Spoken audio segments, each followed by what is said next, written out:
What's up? What's up? What's up? Welcome to the Everything Is podcast. We are the zeitgeist. We are the culture.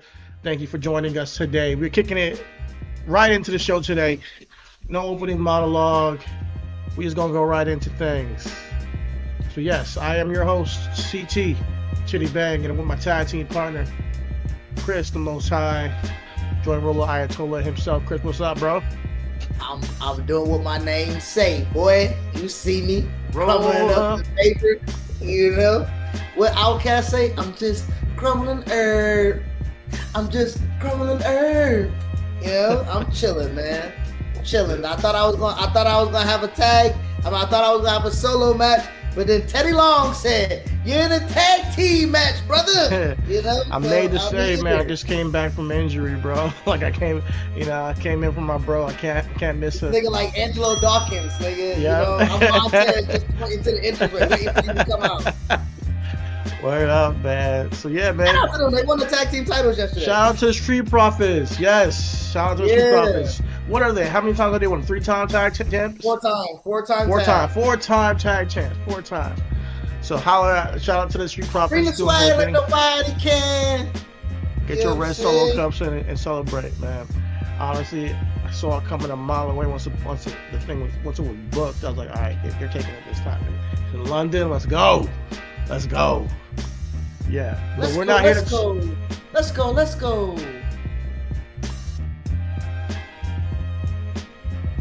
but we're not here to talk about Yeah. Street Profits or whatever the fuck that song was. We're here to talk about we're here to talk about a couple of things. Like we mentioned last night, we wanted to kick off the show with something very dear to our hearts, something very important, and that is men's mental health. Yes, today we are discussing men's mental health because June is, Men's Mental Health Awareness Month. We share this month with Pride Month, but I think that you can acknowledge both in the same month. And today we're going to, let's just like yesterday we acknowledge a little bit about Pride in our discussion. We do want to acknowledge men's mental health tonight, and talk a little bit about our personal journey with it, as well as tell y'all a little bit about when this month came to be, and also give a little bit of hmm just discuss a little bit more about how certain people tend to discount this, even if they are a man. So it's not just. I think obviously it's hard. I mean, I know for at least I'm gonna talk about myself. It's hard for me to talk to women about my feelings and my mental space. That's just me. I need to get better with that. I need to grow with that. But so I reach out to my bros. I reach out to my clique, my family, and I reach out to them to talk when I'm going through things. But there's some men who see it as weakness. They think that you're a loser if you discuss your feelings, and we're going to talk about that as well tonight. I think for the most part, that particular conversation is more real than not. When we're talking about how men deal with emotions, how men deal with um, depression, how men deal with anxiety. I ain't gonna hold you. Today was, I know you got your own situation, but today, for your boy, it started off rough, where you know, the testing of a man and the testing of a manhood and the testing of your emotional capacity and the testing of your bandwidth. Um, it be the ones that love you. It be the ones that's closest to you that test you the most. You know what I'm saying? So, Yeah, um, that's the real difficult part. That's the real difficult part when your allies aren't necessarily your allies. Sometimes, that's difficult. that's tough. That's tough, man. I think that, like you said, the people closest to you tend to be the ones that cut the deepest when things are not going right, and it's tough because let's be real. Like as men, we've grown up in a society. We've told not to show our feelings. To be quite honest with you, I'm gonna be real with you. Not that I haven't had feelings my whole life, but I haven't really been truly vulnerable until maybe the past 6 or 7 years of like being able to be like, okay, it's safe to discuss how I genuinely feel about something and tell people why and express my deepest feelings. Because typically when it's not heard, you kind of just go into yourself and like, all right, forget it, ignore it. I'm gonna keep moving. Either you completely ignore the person because they don't feel you, so you keep doing what you want to do anyways, or you do what they want because you know what? You know that you're not going to be hurt. So it's like, I just got to get the work done. I got to keep moving, even though I'm feeling pain inside. And whether it be, my family, my mom's brothers, girlfriend, whoever you're dealing with internally, that when you face that level of mental anguish and and they don't understand why you're in that space and they can't help it.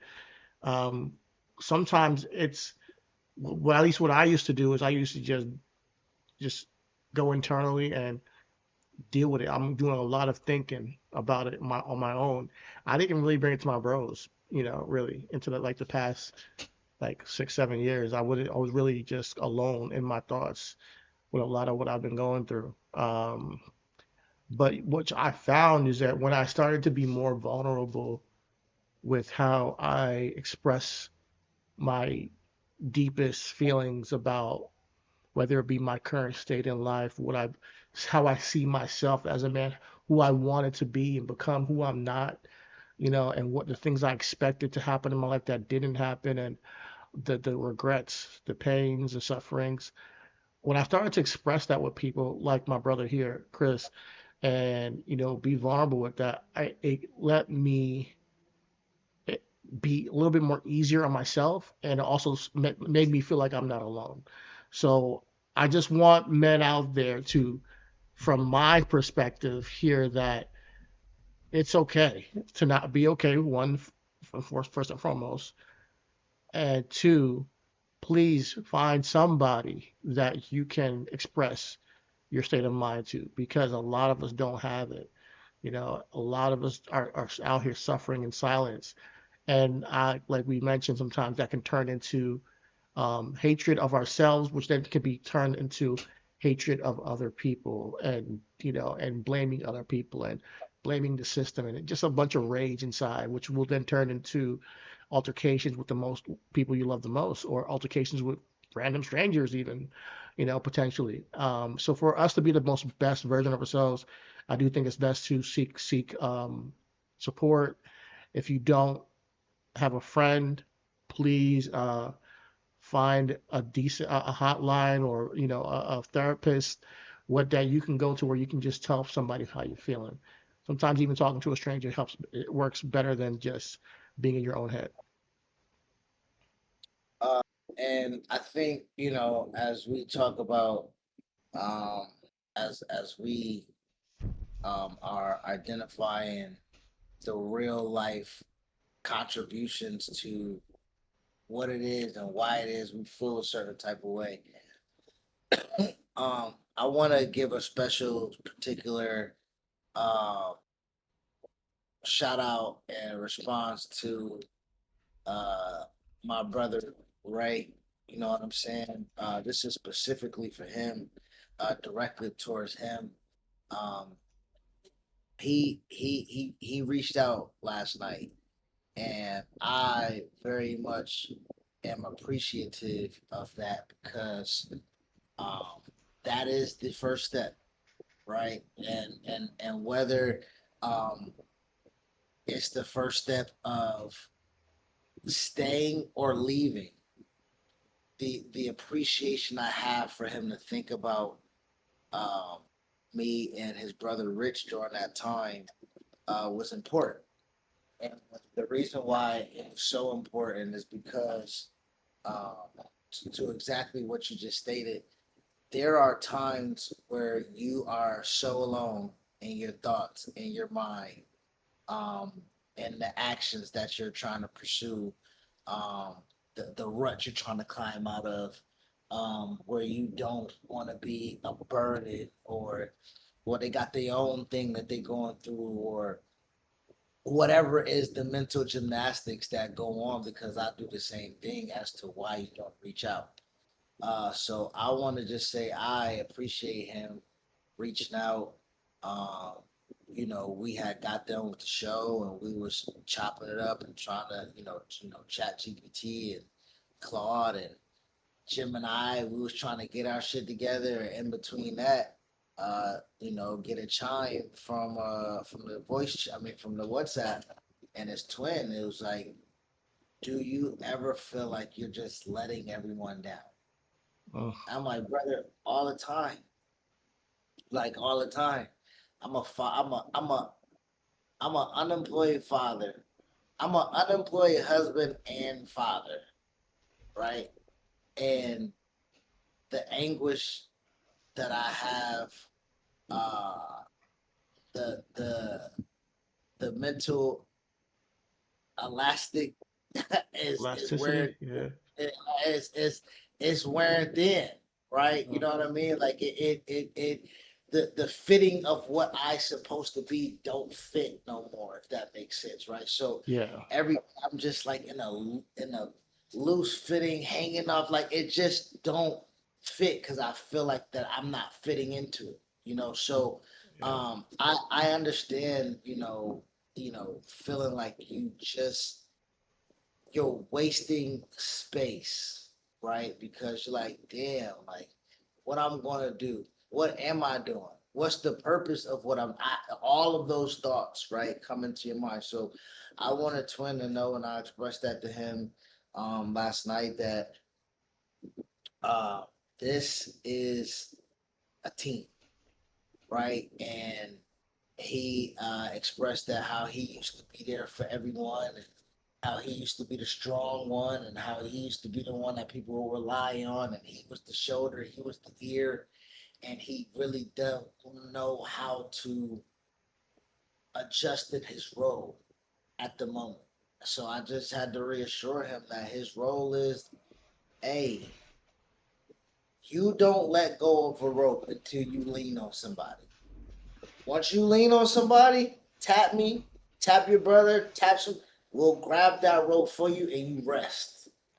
Right? Just don't let go of the rope thinking that we don't have the capacity to hold it for you. So that was my biggest message that I wanted to pass along to him. And it's probably my biggest message that I would want to pass on to anybody that might have the ear of what I'm speaking. Um the the grip on the rope matters not. Tight grip, loose grip, Yeah. as long as you're attached to it, I think is more important. So again, if you are on the shoulder of somebody, if you hanging off the garment of somebody, if you're sitting down next to somebody and just on the leg of somebody, like Jeff Van Gundy in the Alonzo Morning, my nigga, you hold on to something that has the ability to hold on to you. And I think that's the biggest thing I want to get out, because it's a battle, it's a struggle, and we're all as vague as we are to one another, as Yeah. brothers that we are, as close as we are. Nobody really is inside. Nobody's really inside, right? Nobody's really walking that daily walk with you, because it is individual. It is individual, right? It is individual journey, and sometimes we just happen to meet up at the park, but we don't know what we had to go through when we riding our bike to get there, right? But Yeah. the thing is, you get to the park, you tell that story. Man, I had to hop 3 fences and then 2 dogs chased me. Oh, nigga, you good? Yeah, I'm good, man. Shit, let's hoop. That's the point, because everybody don't get dropped off at the park. Everybody, you know what I mean? Like Ain't that the truth?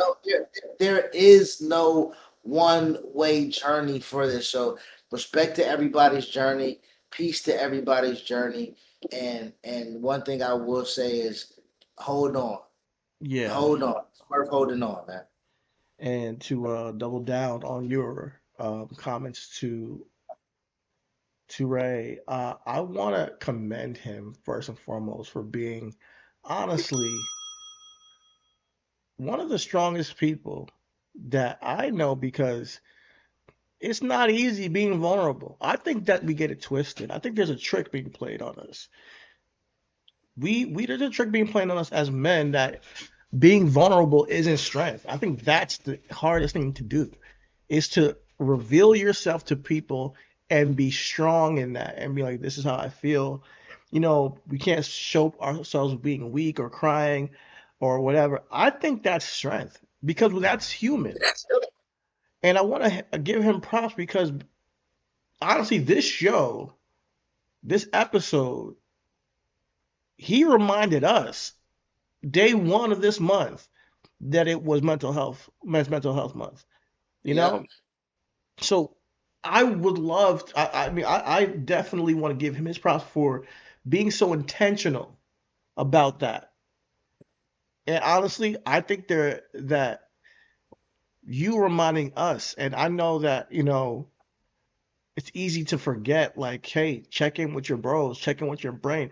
You doing that for us helps me and helps the group chat. It helps other men also tap in and be vulnerable themselves. So a lot of times I think that he doesn't realize what you're doing for us in those moments where you are being vulnerable. And that's the duality and like the blessing sometimes that's missed in people saying I'm not going to tell nobody what I'm going through. It's what sometimes when you do, you give the platform for them to unload a little bit too and get their weight on their chest a little bit and you guys can kind of carry the load together and it's way easier that way because carrying pain and regret and shame and all these emotions that make us feel like damn I'm not doing what I'm supposed to do Mhm. is hard, bro, especially as a man today where the whole thing is rigged like we talked about yesterday. They're putting us in a position as a society where they're going to show you online everything that you should be and have and make sure that you're not getting it. So that makes you even more questionable of who you are and why you're not able to get it, why you're not able to succeed.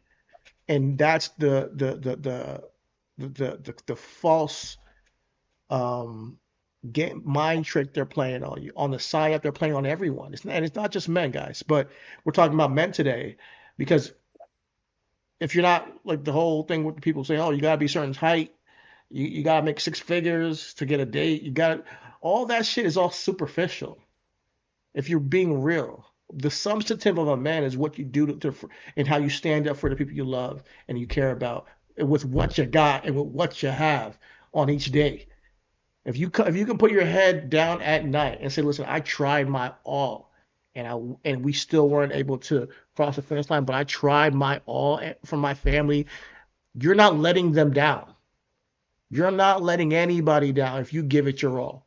And I mean, me and Chris talk about it about getting ready for the podcast and doing it right this time. And sometimes he comes to me, he's like, "Yo, I just want to make sure that I'm doing things the right way and coming here doing it, and trying to make sure I'm attentive and intentional about what he's doing for the work we're doing to build this platform." And I always tell what I tell you, Chris, if your intentions are in the right place, I'm good. Even if we don't hit the numbers, even if we don't hit the freaking daily posts, that we're supposed to do, if your intention and heart is genuinely in the right place, which is what I feel when I hear you talk about this podcast and what you want this to become, then then that's all that matters. And in that moment, because you tried. Now and only we can be honest with ourselves and let us know if we're doing our best. And if you are doing your best, then there's nobody that can shame you. There's nobody that can castigate you. There's nobody that can judge you if you are Well, genuinely giving your best. that's the and so this is real. That's true in thought. That's true in aspiration. That's not true in theory. Because as me and you, again, we're tapped in.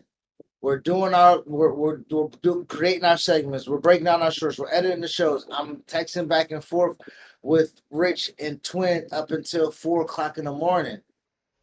So I go to sleep at 5.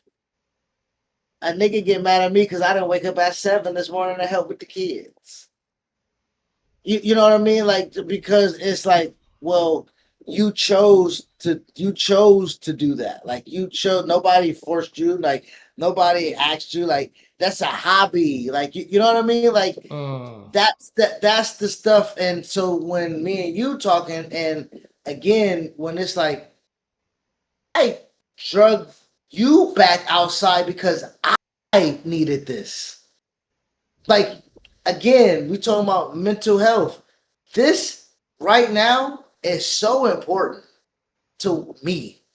Like, what I want to do, what I need, what I have to somehow scratch the itch of fulfillment. Like, this is necessary.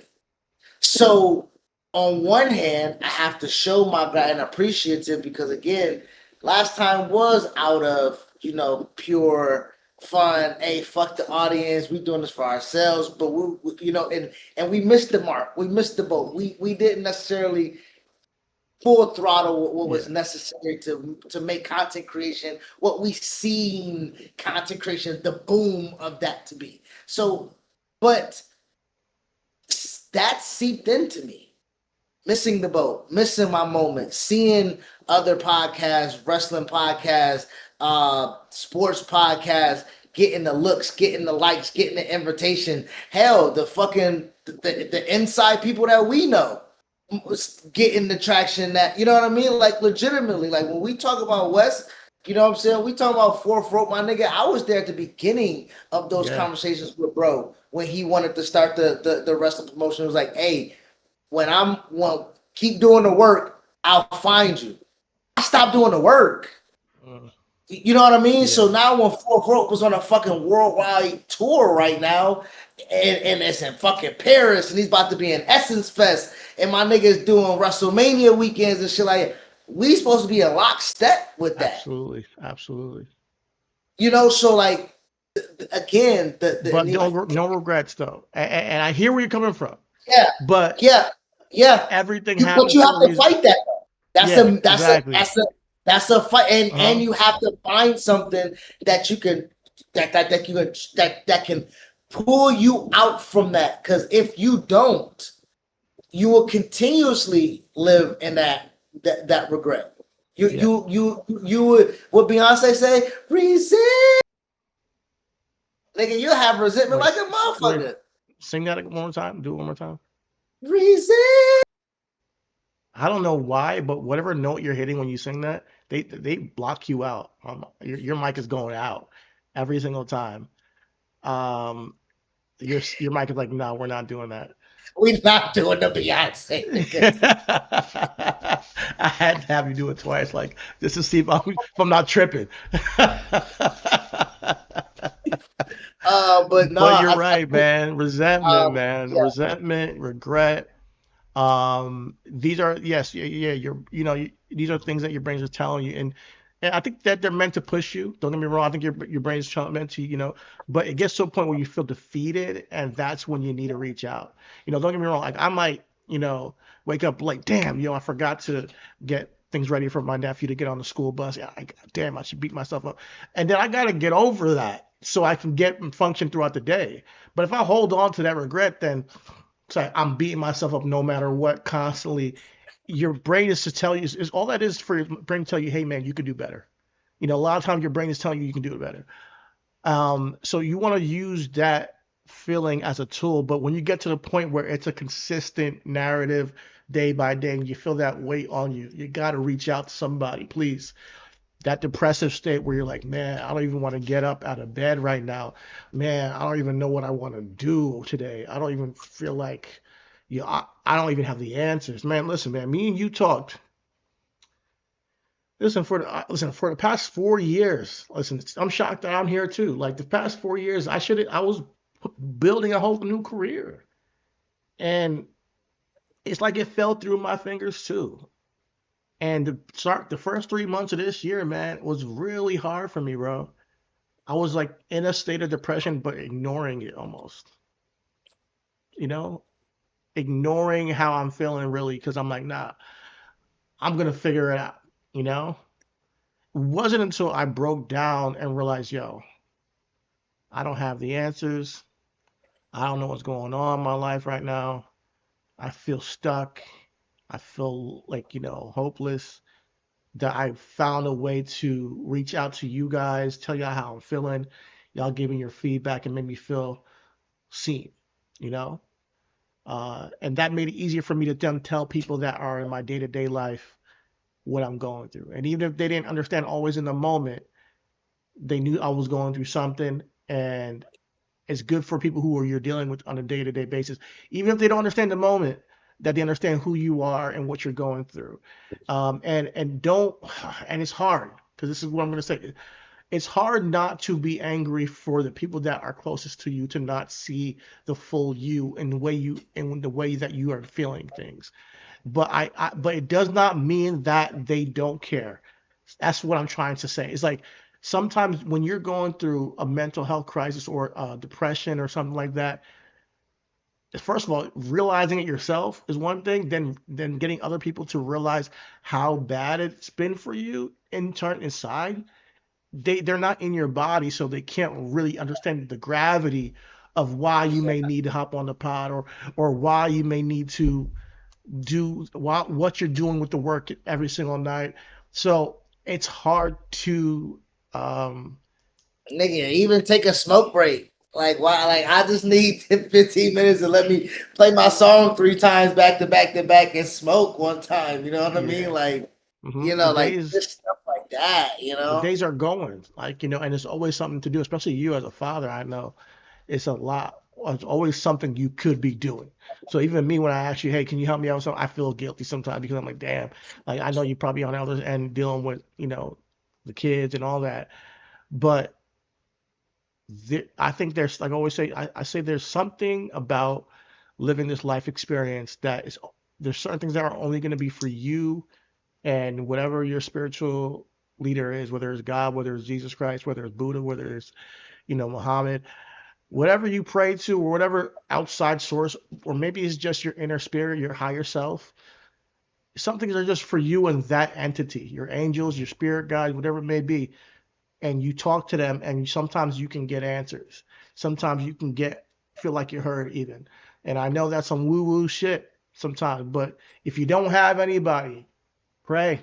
If you don't have anybody, talk to the universe. I don't care if it's your dog. Talk to your dog. Talk to the freaking your tree outside. You'd be surprised that answers Hey, might come. hey, and to that point that you just said, that nigga twin led dead ass said if I ain't had my dog, I don't know where I would be. Wow. I said, motherfucker, you better love that dog, nigga. You went like, nigga, once you talk to Destiny and she get you up off that ledge, nigga, you grab your phone, you hit us. But to that point, yeah, a dog, a tree, your kids. If it's your spouse that you can run to that helps you Yeah. out, best friends, brothers, childhood friends, childhood babysitters, whoever, corner store owners, my like whatever, it don't matter. I really am I'm really am passionate about because um I don't know what it means for the extreme, right? Because again, I also don't know what it means to lose your two best friends, right? My brothers lost their mom and grandma, you know what I'm saying? And I I don't know. And I know it's an hourly battle. Yeah, losing somebody, that hole never gets filled. Yeah. And it's one of my biggest. I think that's probably one of my only really big fears in life is just losing the people I love. Because I've gone through that with my father. I've gone through that with my grandmother. I've gone through that with uncles and aunts that I didn't get to spend as much time with as I wanted to, and then just past last week, I lost a friend to a disease that I dealt with, and there's a lot of survivor guilt in that, that maybe I should have reached out a bit more throughout the years and just seen how he was doing and just checked in, give him a little bit of encouragement because he always took the time out to give me encouragement, even in his last few days, you know. But it's hard, bro. Like I can't put it into words unless you've lost somebody that significant in your life that to understand what your brothers are going through. So I never want to say something to dismiss that pain because it doesn't really get easier. It It's doesn't. just It doesn't, man. you have to find a way to kind of compartmentalize and like work around it. So you got to get a way to like have some meaning around that, and it's tough. Grief is so hard to deal with in this world, bro. It's tough because when we talk about, hey, reaching out to people and, the person you're reaching out to is now gone, you know, it's how now you don't have that vessel sometimes. But what I do believe in is that you still got them in spirit. I choose to believe that, and that's what I know that some people may not believe that, but I swear to you, if you were to sit down, sometimes I sit down and I meditate and I talk to my dad and I say, yo, dad, I'm having a hard time. Where should I go? What do I do? How do I become a better version of myself? How do I help my family in the ways that you did? I really do ask those questions, and lo and behold, there's something. It won't be like maybe this whole grand plan, scheme, strategy, but I will But have it'll be something something that to gets get me you through the through day. the It would day something to get you exactly. through the Well, moment. It was something. a Yes, sentiment, yes. a feeling, an emotion, a perspective, even to be like, you know what? Let me try this. And when you're lost, that's the best thing I can ask you. Is just, people that you've lost, talk to them in spirit and see what happens. You'd be surprised that to see that their energy is not still with us. Their energy is still with us, like, or else we wouldn't be thinking about them. That's how I look at it. But yeah, And man. their and their energy is palpable. I Mhm. think the joy I have for them as Knicks fans is built through their mom. You know what I'm saying? Aunt Bunny. And the connection that I have with them two is ultra special because I mean, um, my mom named after their grandma and they mom named after my grandma. You know what I'm saying? So Oh like wow. it's like we really can't be more than brothers. You know what I mean? So Yeah. it hurt, you know, it hurt hearing my brother feel like that, but it's real, and nothing more realer than us being there for him either. So as real as that pain is, as real as that loneliness is, um, it's just as real that you know we are um, the comforting blanket that's necessary in that moment. And it's not gonna be grandma's blanket, it's not gonna be mom's blanket, but it's gonna be the warmth that you need to make you feel less lonely. So I just wanted to make that just be my uh, sentiment because again, like don't nobody really be caring. You know what I mean? Like, I joke when I go to Publix and or go to the grocery store, you're like, hey, how we doing? You doing all right, man? I can't complain. They're like, if you would, I'm like, I know, but nobody care, but and it's real and it's not just a man thing, it's a people thing, right? It's not but realistic as a man, as a black man for sure. Uh there are definitely times where um, being vulnerable is a gateway into uh, emasculation. If I'm, Yeah, like, real talk. That's a so. conversation, man. That's a conversation. I can't tell you how many times there's been like maybe twice in my life where I've actually shed tears in front of my lady, and not one of the times that I felt like I was seeing. not one of the times that I feel like they gave a fuck on the way that how hard what I was going through was. Bro, Um, again, I this morning I felt it. Just you know, um, like that's tough, man. it is because You gotta be so strong sometimes, bro. and then when you break or when you crack or when you fold because you're human and your emotions are you sometimes, and You get judged for it. who I try to be is not who I am. So like I'm not cool, calm, collected. I'm not. I smoke weed. I'm not a chill guy. I'm not one of those nonchalant guys. We gotta talk about this. What you annoyed for? What's your problem? What nigga? I just woke up. Oh, you what? What are we talking about? I helped. I'm doing this. I'm doing this. I got stuff to like. Now I'm in explanation mode. Now I'm like you, but you here with me, but you see me. Like you know what I want to do. You know what I'm trying to do. You very well much know that this is not groomed as a hobby, right? I'm very well much not being up until I'm three at o'clock work. in the morning, my nigga. At 4 o'clock in the morning, 5 o'clock in the morning, chopping up clips because Hmm. this is a fucking Not only hobby. not only that, you had a family moment, with your bros that were like, you had to be attentive to your bros, and no one. It's hard when the day got to go and it has to get going, and it's like the grace of like, man, I'm trying my best. You don't even know what I went through, like to even, I got like 2 hours of sleep. To I be didn't. right here. Like, you don't know what I Yeah, would do right here, yeah, bro. yeah. And a lot of the times, unfortunately, as men, what we're building and what we're trying to do gets overlooked because the delayed gratification doesn't come until later. That's the whole phrasing of "you weren't with me building," like, shooting in the gym comes from people saying like, "Yo, I worked so hard for so long until these till the gratification came, and if you weren't with me there, then you probably don't get the rewards."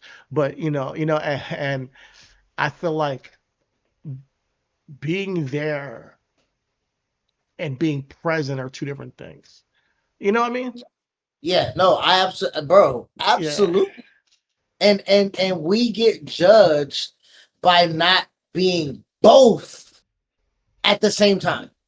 We Yeah. don't get praised for just being, oh, congratulations, you're a father. That's what you're supposed to do. You stay with your kids. You accept your responsibility. I get it. You know what I'm saying? Like, you don't get no credit for being there. And then you don't get no credit for being present, active. Nigga, teachers know me. Nigga, what we talking about? Like, what you mean? Nigga, Yeah. yes. I pick up my kids every day from school. So much so that she got to go pick the kids up sometimes so the bitches ain't looking at me too much. You know what I'm saying? Like you know what I mean? Like like that's how much I'm involved, nigga. Where you at the school too much? What teachers, what hoes you trying to look at? I'm like, nigga, I'm just trying to be on time. Nigga, you know this line around the corner? Fuck it, I'll go do it. Making work meetings on the phone, cause I'm present. But you don't get no credit for being present. You don't get no credit for being there. You. That's what it is. You know what I'm Mhm. saying? So like, yeah, man. On the It's days, you yeah. know, no, no, no, no. Like I stay with my sister, and I help out with my nephew. On the days that I get up late, and she's like, "It's all good.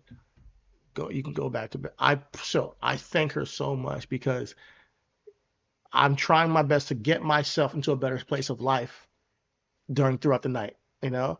But I still got to get up early to be present here in the house to help out. And I appreciate the grace, because I'm genuinely trying my best. And I don't, and I feel for you, my brother, because I know how it would feel if I got up sometime and, and It's like Like some I attitude. was, I recorded, I did this, and I literally had the kids, nigga. Like, let's not be quiet right now. Right now, we worked in tandem today, but the kids was bathed and fed before I think 8:30. 9 for sure bathed before 7:30. Fed by 9 o'clock. Why the fuck I hear them niggas right now in the house? That ain't but guarantee my nigga. It's a Yo, Chris. your mic is censoring you so hard. Whenever you get to a certain octave, it just cuts the fuck out. Yo, I need you to go back and watch this shit. This shit is funny as hell. Hey, they like, hey man, you get a little too close to the sun, brother. Yeah. He's like, yo, chill out, man. Oh, Shout well, out let's see how the Icarus. mic. Let's see how the mic do when I rip this video up. Cause I'm a Yeah. flight this nigga. I can tell you that. But yo, that there's some men that you kind of that don't see it this way that we do, and and some people that you kind of don't want to go to for conversations on mental health. And I just want to use this guy as an example of how we've kind of been taught, and then said the terminologies like toxic masculinity and all that stuff. I'm not even gonna say that he's an example of that. I'm just saying that he is definitely an example of the sentiments that we've been taught about mental health and why we need to reprogram ourselves as men, because this is not beneficial to the way I think true mental health should be, discussed.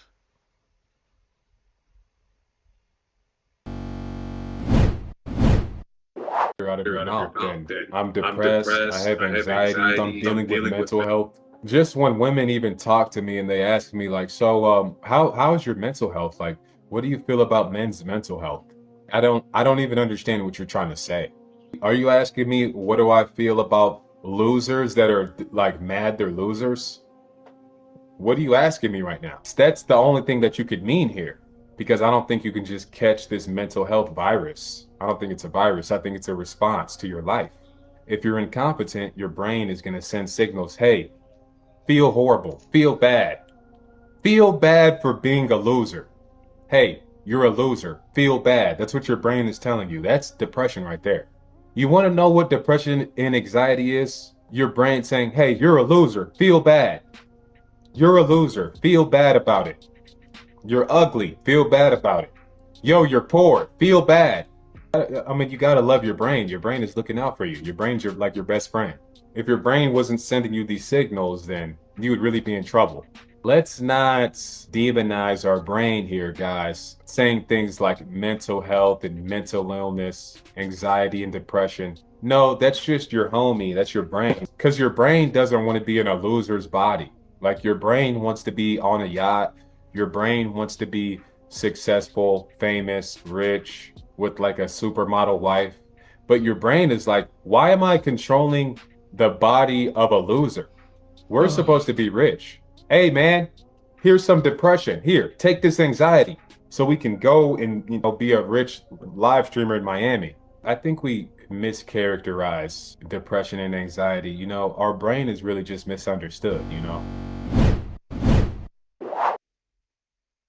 He goes on to say that there's nothing more beta that you can utter out than I'm dealing with depression. And I know I said that I do not want to label him as a toxic masculinity because it's a buzzword. I'm not trying to be that guy. But when you're using words like beta, alpha, you don't know what the fuck you're talking about. A lot of these guys have this, I don't know, this vision of what it means to be a man.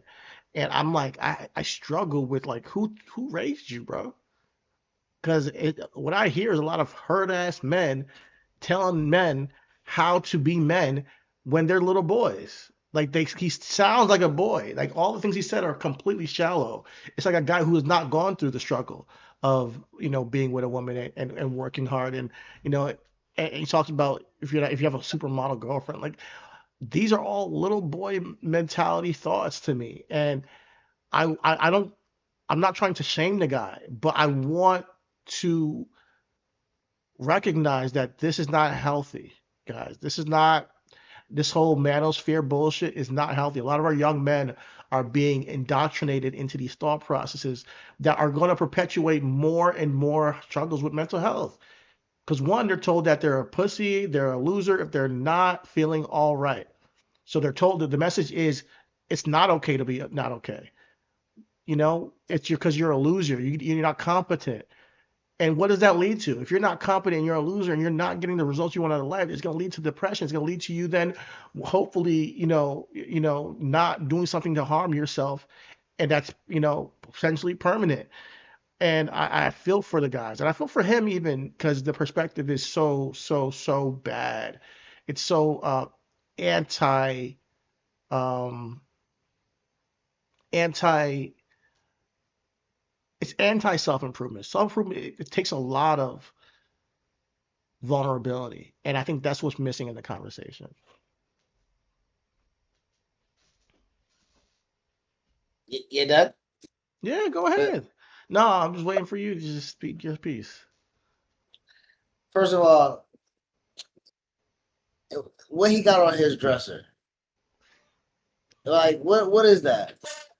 What It looks like the pills. so he ain't got no cologne, no deodorant, no condoms, no nothing. This nigga selling Vienna, right? Vienna. That's what what is it? Blood flow medicine. Like what does this nigga got? You know what I'm saying? Like He's on that whole second, alpha male thing, bro. He like they think alpha male is getting on a podcast and telling people they're losers. They think that's what being an alpha male. If you're, it's like listen. I get it. We men need to be accountable, 100%. And a lot of times, my brother like Chris holds me accountable, and vice versa. But it's not. It's not whatever fuck he's talking about. Like your brain telling you that you're a loser, and don't characterize it as mental health, bro. If you are in a consistent place of feeling bad about yourself consistently, and you don't want to get up and do and work and feel something, maybe there is some people that you need to talk to. And I don't think that's wrong. I don't think that's bad. I mean, he's shirtless with wrap around the head beat headphones and your startup rapper mic. It's not even a podcast mic. And I just want to know what his vision of a man is by doing this. Like, for me, don't let people little bro you into talking about your mental health. It's a trick. I think him talking about his brain like the little brother. Like he said, my brain is controlling the person that should be on a yacht, that should be rich, that should have a supermodel girlfriend. Brother, nigga, what is the population of that? Is that you? Is that you? Can you go to his page real quick? Can you go? Do he have right? Can we click on it? Do that nigga have a yacht? Do that nigga got a supermodel girlfriend? Do that? Is that nigga rich? I mean, that dresser don't look like he rich at all. You know what I'm saying? So I'm trying to. No, go to this backyard picture right here. Go to this backyard picture and put that nigga on the screen. The joint with the wood fence. I see the one with the wood. Or up? Yeah, right. Yeah. Is that a rich nigga backyard? Is that a rich nigga backyard? I think so. That's a regular nigga doing well for himself backyard. And to be quite honest, it might not even be his backyard. It might be his uncle yard. You know what I'm saying? Like, cause this don't even look like new construction grass. You know what I mean? Like, I'm just trying to figure out when he's lecturing us on what alpha male is, on what of what a brain wants to have, or what you should have as a man. I just want to know, what is he? Who is he? Look at that kind of shirt. Like, what? That right there, look at that color shirt, bro. Come on, boy. I don't want to hear nothing this man got to say, bro. Like, alpha males don't have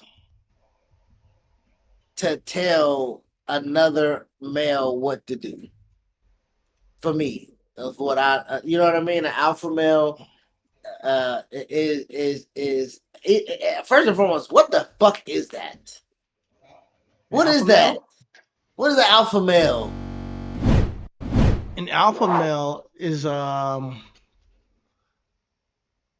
what they believe is like the leader of the pack. The people that are, they what they're doing is men are relating themselves to the law of the jungle, like the leader of the pride, and and all that stuff. And they're saying like we're like a pack of wolves or like a pack of lions, and the guy that gets all the girls has all the money, he does what he wants, that kind of thing, you know. And that's why he mentions a yacht, having a supermodel girlfriend, all this stuff. That's what your brain is telling you, is that you're a loser if you don't have that. So don't, talk about. No, you fucking idiot. Not you. Your brain is telling you, I'm working 70 hours a week.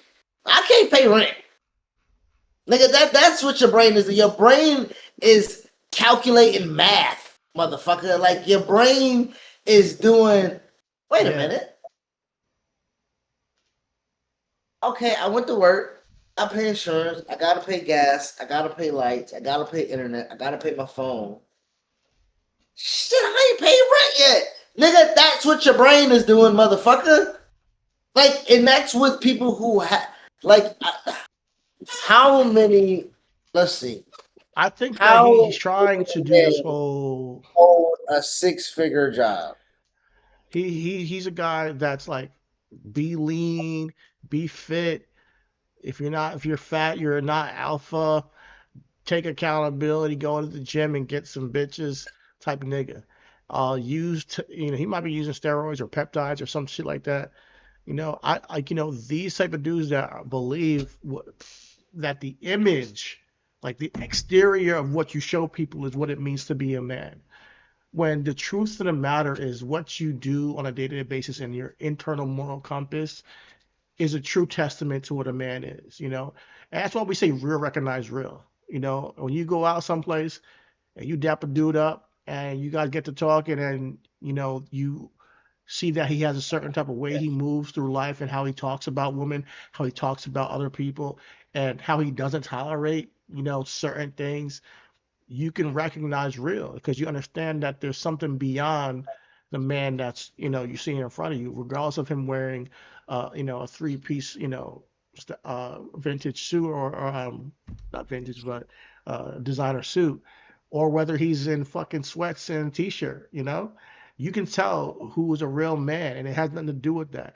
I think that me and you and our group chat are real men because we are being honest about our current circumstances, and we are being completely sober about our mental health. And it's okay for that. That's the problems, that we have people like him who are continually spouting that bullshit.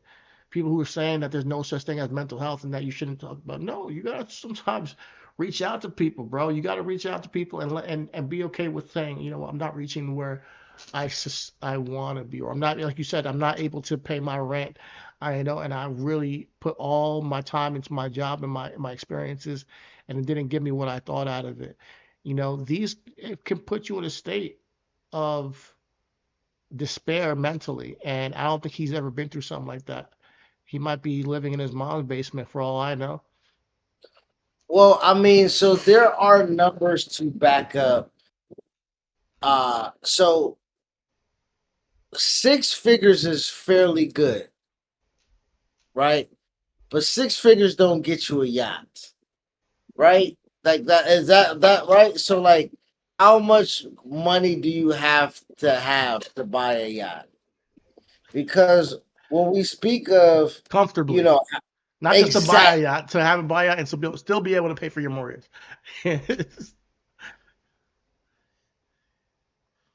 So he's talking to a different crew, a different crowd. Like he's not realistic at all, you know. And he's I'm not sure how old he is, but he has a young mentality from what I've heard. It is. I'm sorry to put you on some of saying, my guy, but what you said sounded dumb, and I don't want to. I want to just use you as an example for what young men should not be like not be like thinking about when they think of mental health. So to buy a yacht and live comfortably, you need a minimum annual income of 500,000 to 1.5 million for a smaller pocket yacht, while a true luxury yacht requires a minimum income of 4 million to 10 million a year. Well, I was gonna say 10 So million. yeah, 4 to 10 million a year. There's not a lot of 4 to 10 million a year niggas out here. So I have an income breakdown by yacht class, because yacht can mean 45-foot weekend cruiser or 150-foot super yacht. The income 45-foot required weekend for cruiser that they got in Miami. The girls began the taking little pictures. 45. The average price, well, the average purchase price is 1.5 million. Annual running costs is about 50,000 to 150,000. So You better the be using that minimum. motherfucker if you are going to get this shit. Like you better be on Bro, that yacht. if you in that tax, if you that little of making the money, and a 1.5 minimum of 1.5 million annually, and you buy a goddamn yacht, I'm renting it like out. I'm making it make me money. it's the smartest thing that you should be able to do, or could do. Yeah. For the weekend, just give me like 10 G's, 20 G's. And so a mid-sized luxury yacht, 50 to 70 feet, the average purchase price is 2 million to 6 million. So that annual running cost is 200,000 to So you see 750,000. the disparity between his like reality and logic between what he's saying. He goes from mental health to, oh, your brain is telling you that you want a yacht, and you're a loser if you don't have it, right? Fucking dumbass, fucking doofus, bro. Fucking dummy, bro. I Nah, bet this like, nigga struggles. I bet this nigga struggles spelling yacht. He don't know if the C become the come before the H. Yacht. Listen, Yacht. man, Little yachi. I'm not trying to kill this dude, but Yeah, he sounds like a bozo. And I he hope he do. can grow the Look, fuck up. go on his videos. If you go on his videos and look at any of his videos, you tell me if this nigga get any type of chicken. You know what I'm saying? Like, no disrespect to, minimum chicken getters. I just said I'm a minimum chicken getter, but what I'm trying to let you know is I'm not sure if niggas will ever catch me outside looking like him, preaching like him. You might catch me outside looking like him. You're like, damn, Chris, you need a shape up, boy, because that nigga do need a shape up. You know what I'm saying? But you ain't never going to say that, damn, Chris, you need a shape up, and I'm out here telling niggas that they ain't alpha males. You know what I'm saying? Like, you ain't never going to catch me out here telling niggas how they supposed to look when I ain't. Hmm. Bro, that shirt he got on, I'm still stuck on that collar fucking button up with the collar up, nigga. If he Listen, man. don't get says out of here. Listen, I'm not gonna kill his fashion. I don't got the best fashion right now either. I gotta get my bread up. But he got a YouTube channel. He getting some views. But as you can see, like it's about attracting women. That's what it's about. He has a video said, I got lean or I got jacked and now I finally understand women. It got 1.1 thousand views. That he put that 2 weeks ago. And that's his most viewed video. But he has videos on there that are 18 views, 19 views. Get lean, nothing else matters. And these are the type of guys that think it's all about your aesthetics. I want y'all to realize something. It's not just about your aesthetics. Rich people can be depressed. People who are super jacked can be depressed. People who are super, healthy, people who have all the money, who have the supermodel girlfriend, you can still be depressed. Have you ever seen Ben Affleck and like when he was like smoking that cigarette, like Nigga, stressed as a and he got motherfucker? J-Lo, nigga. This You saw motherfucker's how like, God damn. yeah. So like yo, life is gonna give you fucking stress, new levels, new devils, and it's just a matter of how you as a man internalize and help yourself get over those mental hurdles. I mean, listen, I go through it too, man. I'm not saying nothing about that. I'm not saying nothing that I'm not taking my own advice with because I struggle. I struggle with anxiety first and foremost, like dead ass anxiety of like paralyzing heart palpitations and overthinking sometimes. So that's a whole nother psycho mental health issue I got. And then I got like just I do fall into depression sometimes. Not like for extended periods of time. It's not like a chronic thing for me. But when I realized that, man, I woke up today and I felt like shit and I didn't have any. For me, it's when I don't have a drive, when I don't have a muse, when I don't have anything I gotta do. When I wake up and I'm like, man, I don't have nothing to tackle as a man, and that's how and I think a lot of people might be that way, where you don't have a dragon to slay as a man. You get into a space where like you feel worthless, and part of us is to conquer a task or to complete a task for our family and bring back home our income, or back in the day it would bring her back home, the hunt, and feed the family. And when you feel good, when you like, I just bought everybody food and I get to watch them have fun and eat, like when I just put together an event and everybody's having a good time. I was able to clean up around the house and get the dishes done and everybody's sleeping sound in bed, and I was a part of their peace. That's what being a real man is, and you can do that sometimes without even money. Like I just said, by just being there for the people that you love and making sure that you help them have more peace. So that's what I would leave you with. It's not about the money, it's not about the girls, it's not about the aesthetics and having a six pack. It's about being a man that's going to take care of his own and take care of the people he loves to the best of his ability. That is how you salute somebody that speak some motherfucking sense. You know what I'm saying? When that nigga talk, you give him the Meek Mill mean face when he was at the Rock Nation brunch. You know what I mean? Like, that nigga hoe. What this nigga talking about? You know what I mean? Had to put his glasses down, nigga. Yeah, man. Salute to you, brother, because that's exactly what we need. We need more encouragement. We need more reassurance.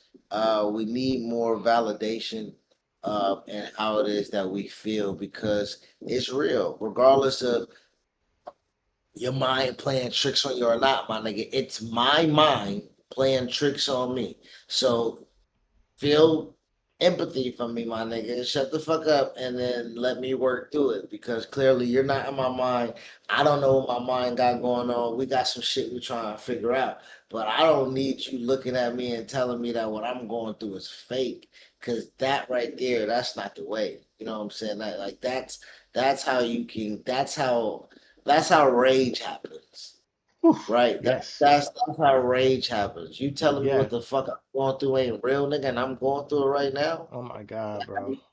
Nigga. When people deny your reality of what you feel inside internally and make you feel like what you're doing is like, oh, you're just a loser, you just you're overthinking it, or you're over emotional or whatever it may be. That's when the rage comes out, because then that's when you feel really unheard, and then it's like, I gotta lash the fuck out of somebody to make you feel what I feel, and it's not the way to go. We want to give men and women Oh boy, you a speaking place. that real shit, boy. Yeah, you want to give men and women a safe place to express unapologetically how they're digesting and internalizing their reality, and without judgment, because that's how you get to heal. First, you got to acknowledge, okay, this is the reasons why I'm feeling this way. Right, boom, I got that. Okay, now they understand the reasons why I'm feeling this way. Boom, so I got some help. with the reasons why I'm feeling this way. All right, boom. They see it, they understand it. Okay, now it's about, okay, it may not solve it tomorrow, but they see it. They get, hopefully they can have some grace now with what I'm going through, and now I get to then look at them and see as somebody on my team, and I get to also then work on my issues and hopefully get to a point where it's not no longer an issue. And if you don't have something like that, reach out to a brother, talk to your Lord, talk to your dog, talk to somebody. And like, once again, shout out to Ray, because he tends to do that with us in the group chat frequently. And I want to just, tip my cap to that king, because he truly understands that vulnerability is a strength.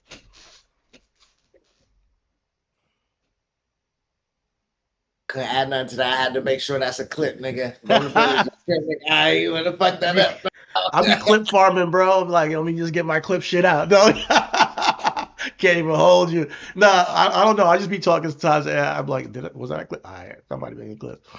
But we're gonna pivot, man. Let's talk a little hip hop. We haven't done that for a while, since the Griselda conversation. I think last Tuesday. Seems like Tuesday's like our hip hop day all of a sudden. Come on. Yeah, let's talk about building out this EITV, baby. Building out this schedule.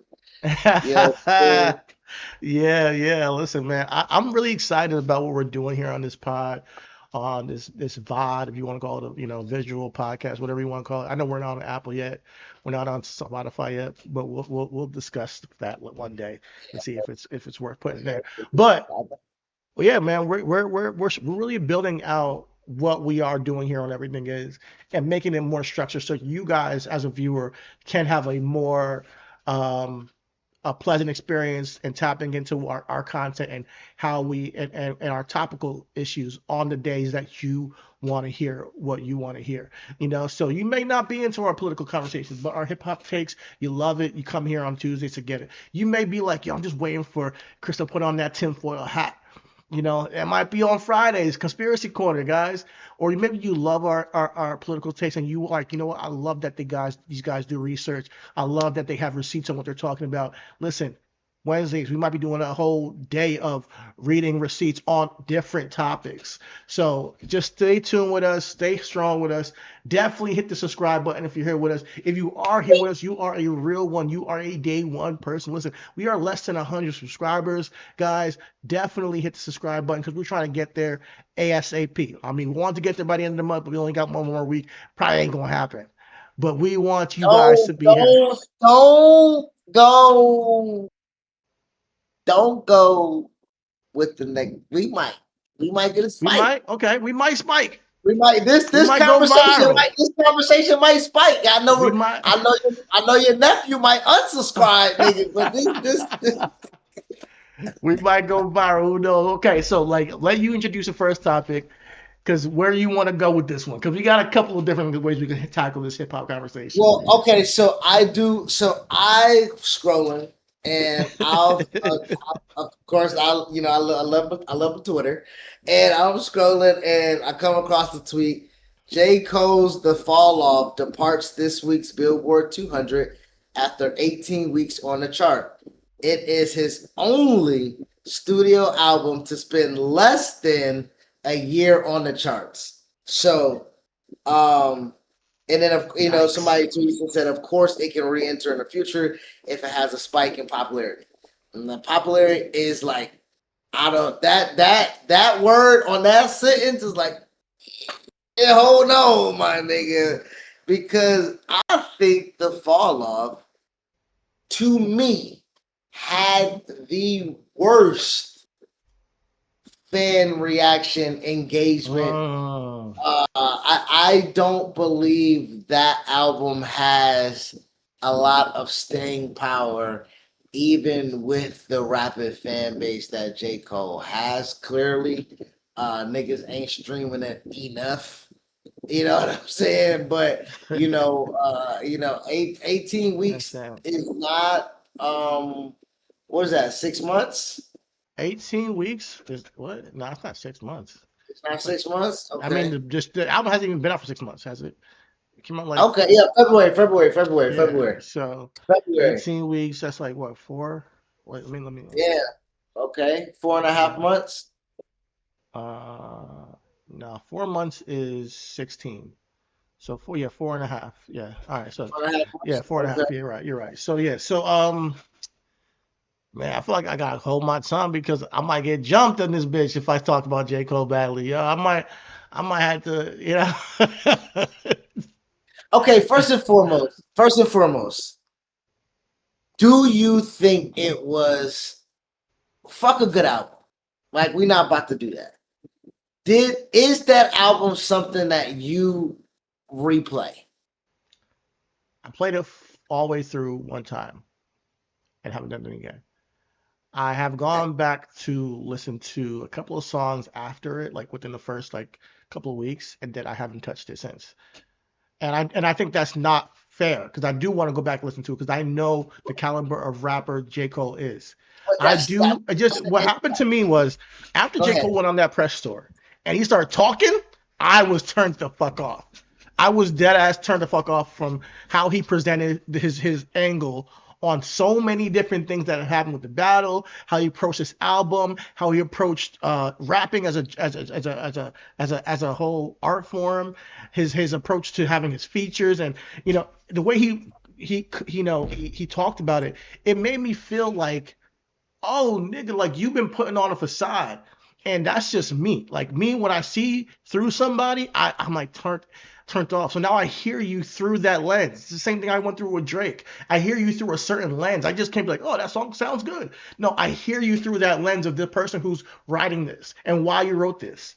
That's what I think of when people act like, okay, oh, do you still listen to R. Kelly? Do you still listen to Michael Jackson? It's different with hip hop for me. Hip hop is a diary form type of genre that I would love for you to be telling your real life story. And when you say, listen, I'm trying to be the best, I am the best, and then you come out in an interview and said, no, I did not say I was the best, y'all thought I was the best, it just turns my stomach, bro. So then now I hear your music in that way. So whenever you say you're the best again, I don't take it seriously. I have a hard time doing that, and the song might not hit the way that it used to. And after, so that it would have if you didn't do that. So I'm going to be honest with you. There is a shadow over this album for me in a little bit because I'm not this um I can't see him as just, oh, just do you just like the song? And there are songs I like on here. Absolutely. Legacy is great. 2-6 is good. Who the fuck is you is a bop. I wanted more upbeat tempo like that on the album, just in between. 39 intro, we all know that was good. Fall Off is Inevitable. Only You, probably one of the best songs to me. Because I love, Jack Cure in that song. Oh my lord, I hate What If. I hate the Let Out. So I'm gonna go back and listen to this because there's a lot of good shit on here. But I gotta be honest with you, bro. I'm not surprised that it fell off that quickly. I'm not surprised.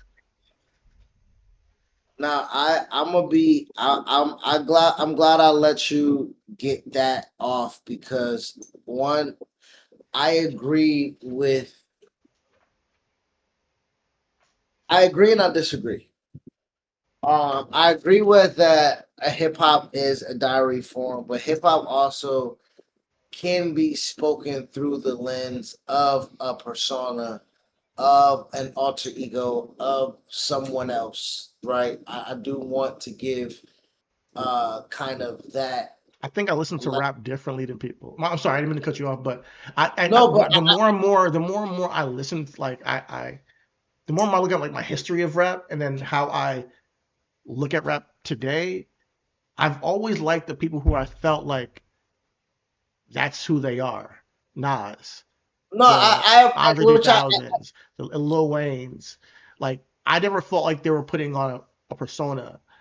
Mos Def, I had a moment where I was really into 50, so then I go to current day Kendrick Lamar. I love him. The Clips album, my favorite over the past year. Stove God, still waiting for that. You know, these are the guys that. So when I look at, I don't see this. I I don't know. You're right. You can speak through a persona as well, but I mean, kind Snow of God himself is that there's no doubt in my mind. Like there's no doubt in my mind. The eloquence in how he raps is what makes the raps good, because what he's talking about, there's no doubt that niggas can put a stretch on it, right? He can be doing what he's doing, put a stretch on it. You know what I mean? Like you and I. When I listen to Jadakiss and then I see him with his dad and I see Jadakiss with his son, and I'm like, damn, that Jadakiss is like, that comes from that when Pusha T was like, no, nigga, my father was really around. Like, I just wanted to do this. Like, you know what I mean? Like, but he when never I said hear that he that, wasn't though. Like, not like he's saying that my father wasn't around. I come from, no, but I'm you saying, but what I'm to my point, those who come from that or rap about that usually come from a poverty stricken, or there's a lack of something there. Like when I hear the difference between DMX and Jadakiss now, like when DMX told the story that he used to eat perfume, like, okay, now I know why he raps so angry. Now I know, I can absolutely believe that this nigga will walk into a fucking record company, rip his fucking head off. You know what I'm saying? What'd you say? He rapping hungry.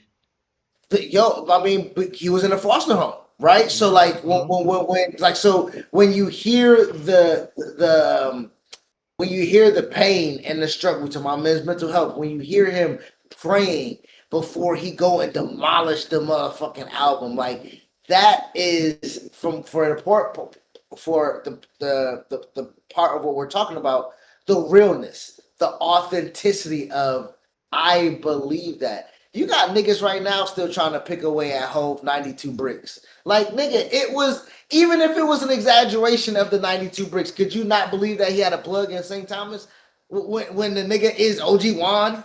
Like, nigga, it's in fact, right? We're seeing the result of like everything that we talked about. Like, so like, but also like, niggas are like 92 bricks. I gotta see 92 bricks, nigga. But like, nigga, it's really Jeezy that's like, nigga, we getting it for 16.5, and he really got closet stack full of money. Like, it's the. And Jeezy was one of the people I fucked with. I don't know what it is, but like, I don't really vibe with Jay-Z the way I fucked with Jeezy. I don't know. Like, I like Jay-Z's music, and I think that the difference between Jay-Z and J. Cole is Jay-Z had better beats. That's literally it. Like, if he had better beats on this, I probably would like a lot more of these tracks. But it's not like. But I do think it's a great. I think it's a good album though. It's a good album. I'm not. The music was not musicality. Stop doing that. It's good. Only You is great. Life Sentence is good. The messaging is good. It's just I do want to see that little bit of. The messaging was not good. The writing was not good. Musically, sonically. Like so when you was having, I don't want to do the Stephen A thing when you were having your soliloquy, but when you were talking though, and I'm listening to you, and I'm hearing you say that that the prism of which you hear the music from was tainted by the way that he presents himself. I'm like, if the music was good, it wouldn't necessarily be a problem. So the reason why I'm bringing this up is because I know you don't fuck with the Drake music. I know you don't fuck with the Drake messaging. I know you don't fuck with the Drake beats and the synths and everything like that. What I'm Money just saying, beat shebang. Sonically, all of my apps they did. I like some tracks, but I'm not comparing to some track. I'm just saying that there is definitely, I'm gonna go back to this more than on one album than the other. And I think that when that one album is considered bad music, I'm like, what is, I know time out, stop it. Don't do that. Don't mischaracterize my opinion on Drake. I was defending Drake when we did our Drake episode, and you were like, "Yo, this might not be." All right, sorry guys, it wasn't it. Now you love everything that and I'm gonna be real with that. I'm consistent. I'm consistent. I love everything that I said. You be singing Drake every time before this pod and after, and I gotta sit here and listen to bad singing. Hold on, but how did you defend Drake during that episode? On that episode, What I was saying to you the entire time was he was vulnerable for where he was at, and I really appreciate it. Now he's a shallow person who recognized that I'm fucking shallow and I need to grow up. That's all I need where he's at right now. And I got that on different tracks. But I'm not saying the music wasn't that great. I got 6 songs out of that album. It was like 17 tracks. It's not that great to me. To me, that's a subpar album to me. But I do appreciate a little bit of accountability and acknowledgement or self-awareness. So the messaging is what I was trying to give him props for. The actual choosing of beats and the production of it, I didn't think was great. A majority of the tracks. Who had better beats, Iceman or The Fall Off? I gotta go back and listen to the Fall, but I think it's a double disc for the Fall Off that I think they probably had better beats for some of these tracks. I would say for me. I can't say for you because I remember Two Sips was good. I remember it had a good beat. I remember Who the Fuck Is You. I liked Only You, Life Sentence. Yeah. Let Out. I cannot stand that fucking song. Poor thing. I like Poor Thing. It's not the beat. The rapping was really good. The rapping was good. I did feel a type of way because he's dissing some nigga that we don't fucking know. I don't fucking care about that. That's just me. I know people are like, oh my God, he said he's a fuck nigga, a punk bitch. And I'm like, nigga, where was this before? You know? So that's just me. I mean, I get it. Like some people might not have that opinion. So, but no, it's not. I mean, it's not that I dismiss the opinion. It's just that it's not the you. same. I'm not talking to you. I'm just saying. No, I know, but this. I mean, it's the same. No, but I think it's the same thing that we talk about when we hear the mafioso raps from Drake, right? It's the same thing that we hear when, again with. I mean, who else do we put in this category where they turn you off based off the subject matter? It's not like who else falls into that category for you? It's not really the subject matter. It's well, okay, who else? Rick Ross. It's because I know that like you're putting on a character. I hear it and I'm like, well, that song is good, but I probably am not like gonna love anything he does because it's just not. I kind of tune it off. Like, okay, you're putting on this. It's like that's your gimmick. That's like me listening to Danhausen. Like, okay, cool. It might make a lot of money. It might be great, but I know you're putting on this character to sell your art, and that's cool. And I can say, yo, more power to you. You came out with a Teflon Don album that was amazing, a classic. However, I'm not going to love. It's not my favorite personally, So when I go to the Fall Off, I want to be clear. I'm going to go back and listen to this again. I'm not surprised that it's not on the charts anymore. And I'm not surprised that it's one of his fastest because one, it's a double disc. It's extremely hard to do a double disc and have it become like a universal classic these days. It's just very hard to do that. Two, I got killed for this saying this to my nephews, but there's no major hit from this album. It's not. I don't know why you got killed for that. It's nothing that keeps this album on the charts. It's true. There's nothing that is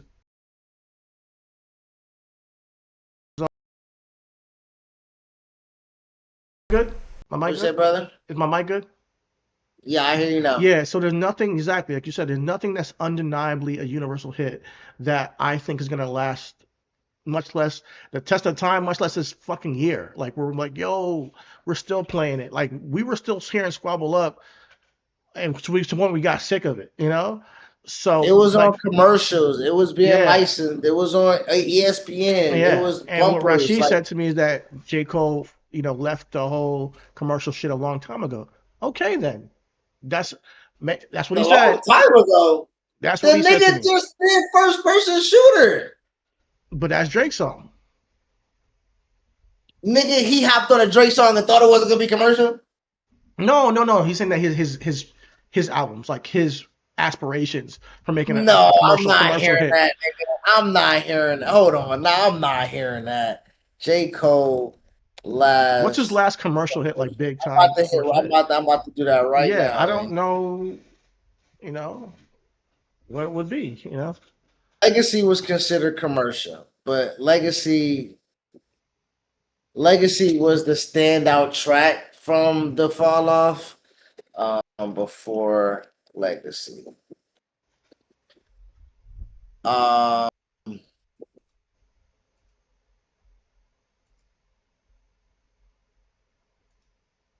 Okay, before the fall off, nigga. They saying that Poor Things was charted and everything. Okay, that was before the fall off album.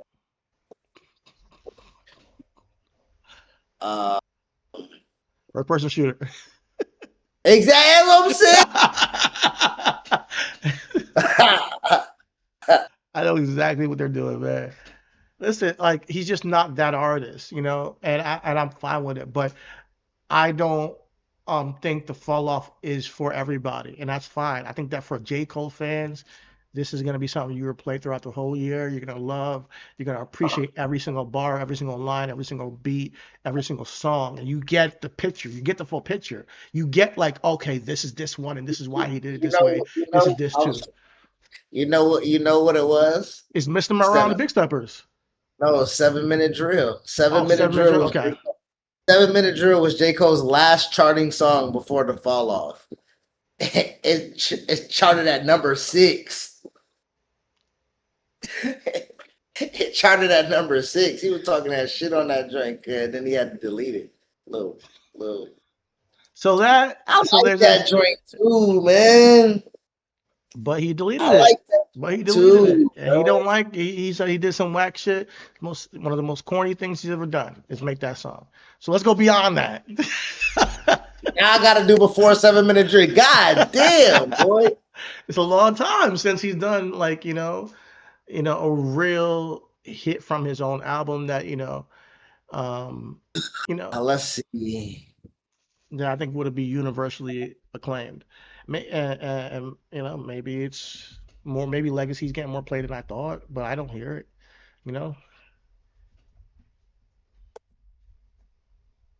But J. Cole has a lot of fans. He has a lot of fans. He's one of the biggest artists in the world. Let's be real. Let's not lie. Let's not act like he's not one of the biggest rappers in the world. Like he gonna go on tour. I'm not sure if the tour's gonna spike his numbers again. Maybe. So I'm gonna give it time. But for me, hearing music, I knew immediately that this wasn't what is going to like blow everybody away. It's a good album. It's a good album. It's long as fuck. It's a good album. Classic? Do not think so. Is it better than Iceman? Absolutely. We called it very good. I'll say good. I was like, yeah, it's good. I say good. His last solo was Middle Child. That makes sense. Middle Child was his last track. But he did have a KOD era though, where it was ATM, it was KOD, it was Kevin's Heart. Like, he puts out songs that are commercial. No role models. Cricket Smile, Power Trip. Like he has Power Trip is probably the last big one. Like not like outside of hip hop, but that's because you got the Miguel feature, and I would love for him and Miguel to do like a whole album. I missed that shit, bro. That was he became the first artist in history to simultaneously debut 3 tracks in the top 10 at once when he did KOD. Okay. So he had ATM, Kevin Hart, and KOD at 6, 8, and 10. Actually, his middle child was his highest chart. Middle child was number 4 solo. My Life with 21 Savage was number 2. That was a number 2. And his first ever number 1 was Drake, First Person Shooter. He never had a number 1. You never had a number 1. I put it in your hands. First number 1, I had to put it in your hands. Was he talking about Cole? I mean, he can talk to a lot of niggas. They first number one came from that could have been an evergreen bar for so many niggas. Cause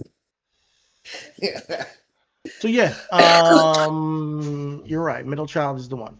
Middle Child is the kind of biggest purely J. Cole song, right? Yeah. Uh-huh. Middle Child is the highest charting solo song from him. And it went to what's 5, 6? Number 4. 4? Okay, 4. So here's the thing. He's not that rapper. And Amari was his last song to chart before 2024. Amari was number 5. That was his last lead. That was his last lead song. So he's had solo. I think that was off of what's the name of that album? It's the joint with the fire rim in the background. I forget the off season, yeah. Okay. All right. Yeah. So yeah,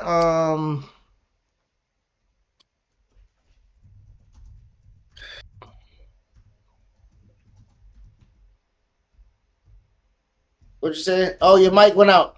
Your mic. No, I just stopped talking. Oh, okay. I'm sorry. Now, the biggest song is actually No Role Models. Wait, his biggest song. Wait, it's the long. Well, No Role Models is his longest running joint, but highest chart. I don't know what did it chart higher? I don't think it charted higher. Whoa. But it's multi-platinum. It is a platinum. It is a platinum single.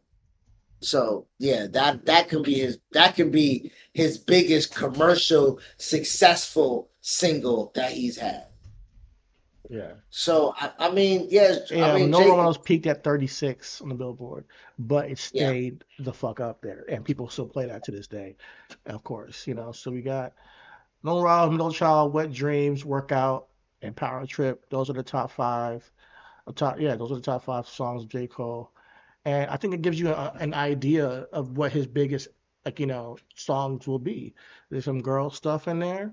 There's some introspective stuff, and when he's talking about, his place in the rap game, and what he sees is his biggest stuff. That's where he gets in his bag the most. That's where, he's giving you that the best version of himself. I think that would go far.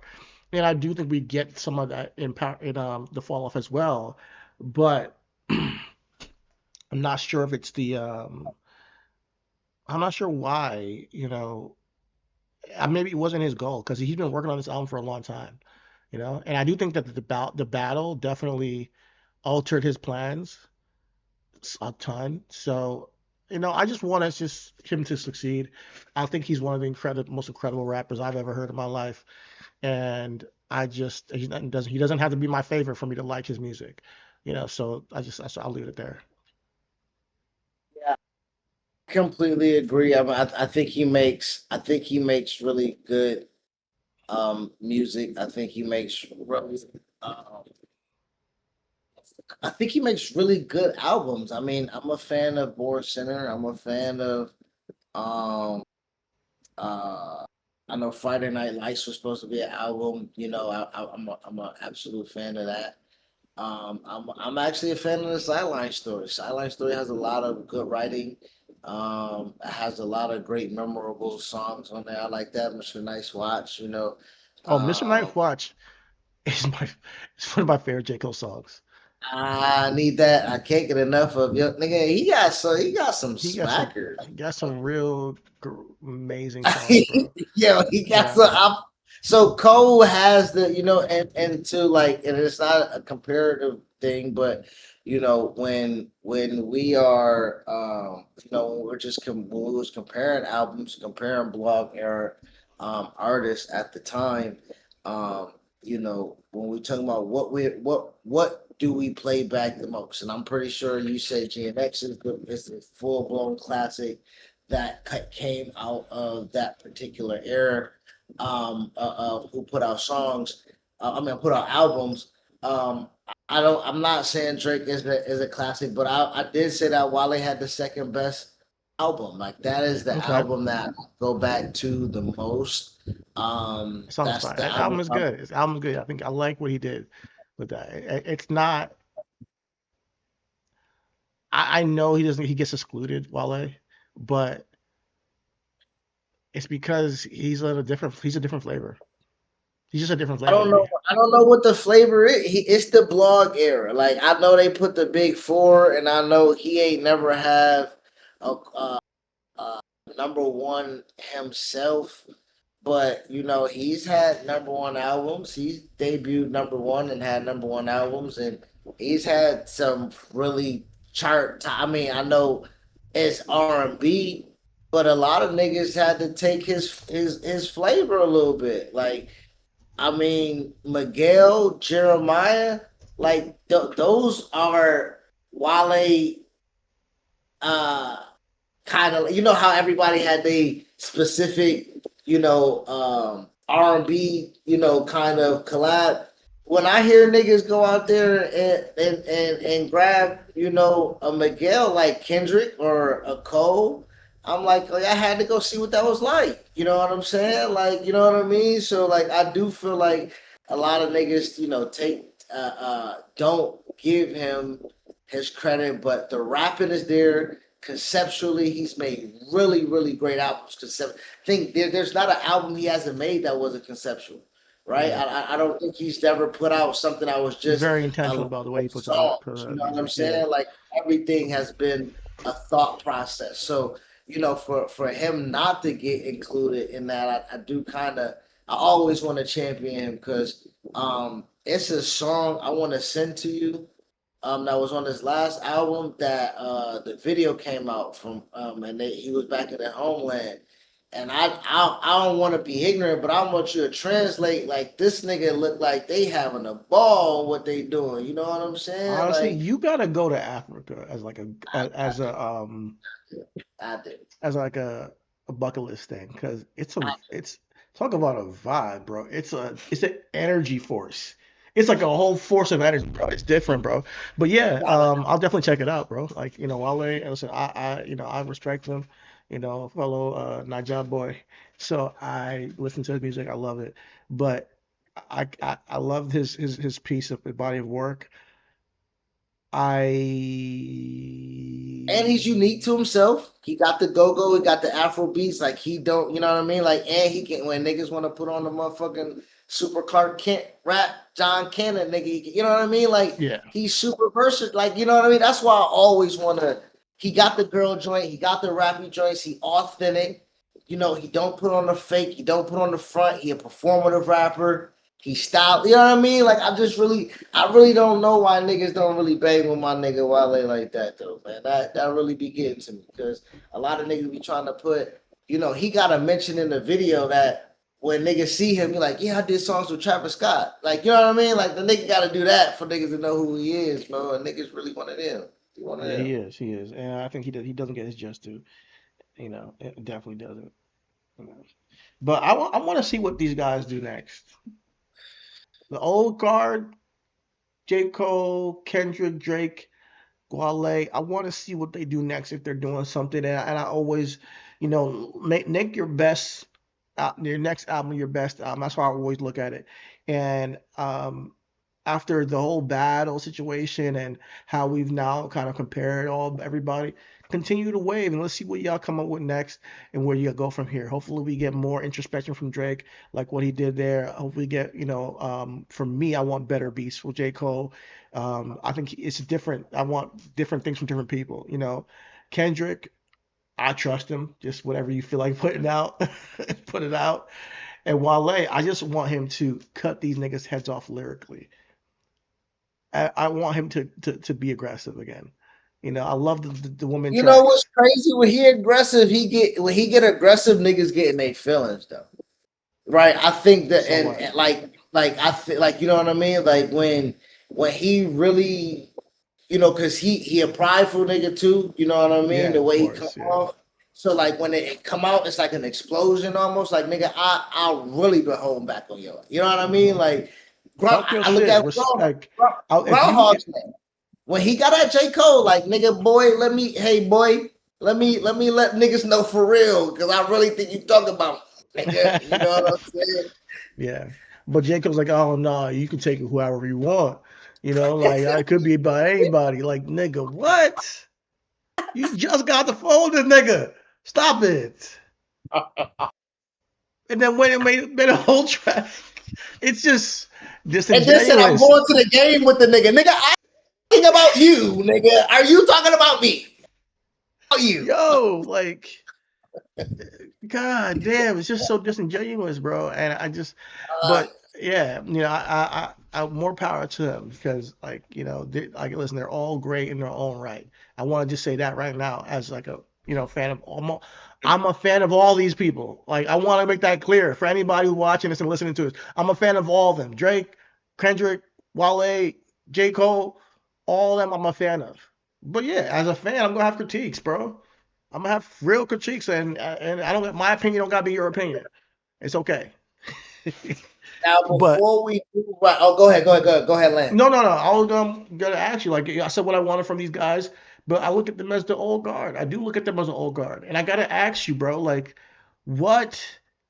Where is the state of the young niggas in hip hop nowadays? Like, I was just where? about to say, I was about to share my screen, nigga. If you get, I was just about to say, you want to say what you?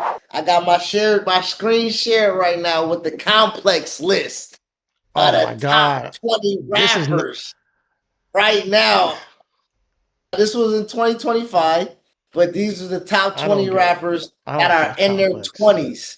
That in their 20s right now. So when you say who the young guard, we got some niggas that we heard before, and we got some niggas that we absolutely I ain't never seen a day in my life.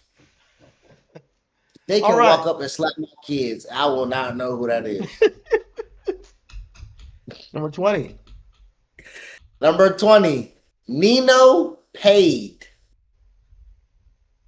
Ever heard of him? No. All right, he's 24. He's from the DMV. All right. He's rapping about family, therapy, love, the loss with the rawness that cuts deeper than most. All right. Joey's story is a gutting storytelling track where grapples with suicide. I'm gonna Damn. fuck with you. I'm gonna fuck with you.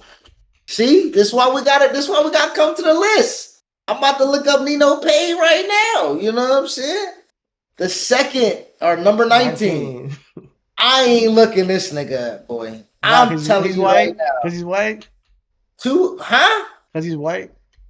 Nah, I'm not finna disparage my white rappers, but he 21. Ain't nothing I need to hear from him. You know what I'm House is playing saying? around Like, with the idea of what he should be labeled as. At one point, trollish tweeting, "I'm not a rapper," before walking it back. Oh, here we go with this. All right, fuck yeah. him. So he He's already ain't on nobody. that. He's already on that Post Malone shit. I don't want to hear nothing else. Like, bro, you I got a want to lot of hear work me. to do. Hold You got on. a lot of work to do. Skip, nigga, on him, nigga. All right, he from New York, man. You fuck with Cash Cobain? Cobain. Listen, man. Listen, I've seen him live. I fuck with Cash Cobain, and I don't fuck with everything he does. Like Drippy, nah, I'm sorry, Drippy was not it for me. But there are some songs that he has a different type of sound, and it's a Okay. different it's like a Bronx. It's like there's a new wave going on, but it's very regional. So I'm worried about if it can translate outside of New York, and he's 27, so he's getting up there. So we'll see. All right, number 17 is Lucky. He damn near 30. What that nigga say on Bad Boys? Nigga, you look 30. You know what I'm saying? 30. A veteran with 10 years in the game, of course. A major influence on up-and-coming underground rap scene. Lucky can be acquired taste for those who aren't fans.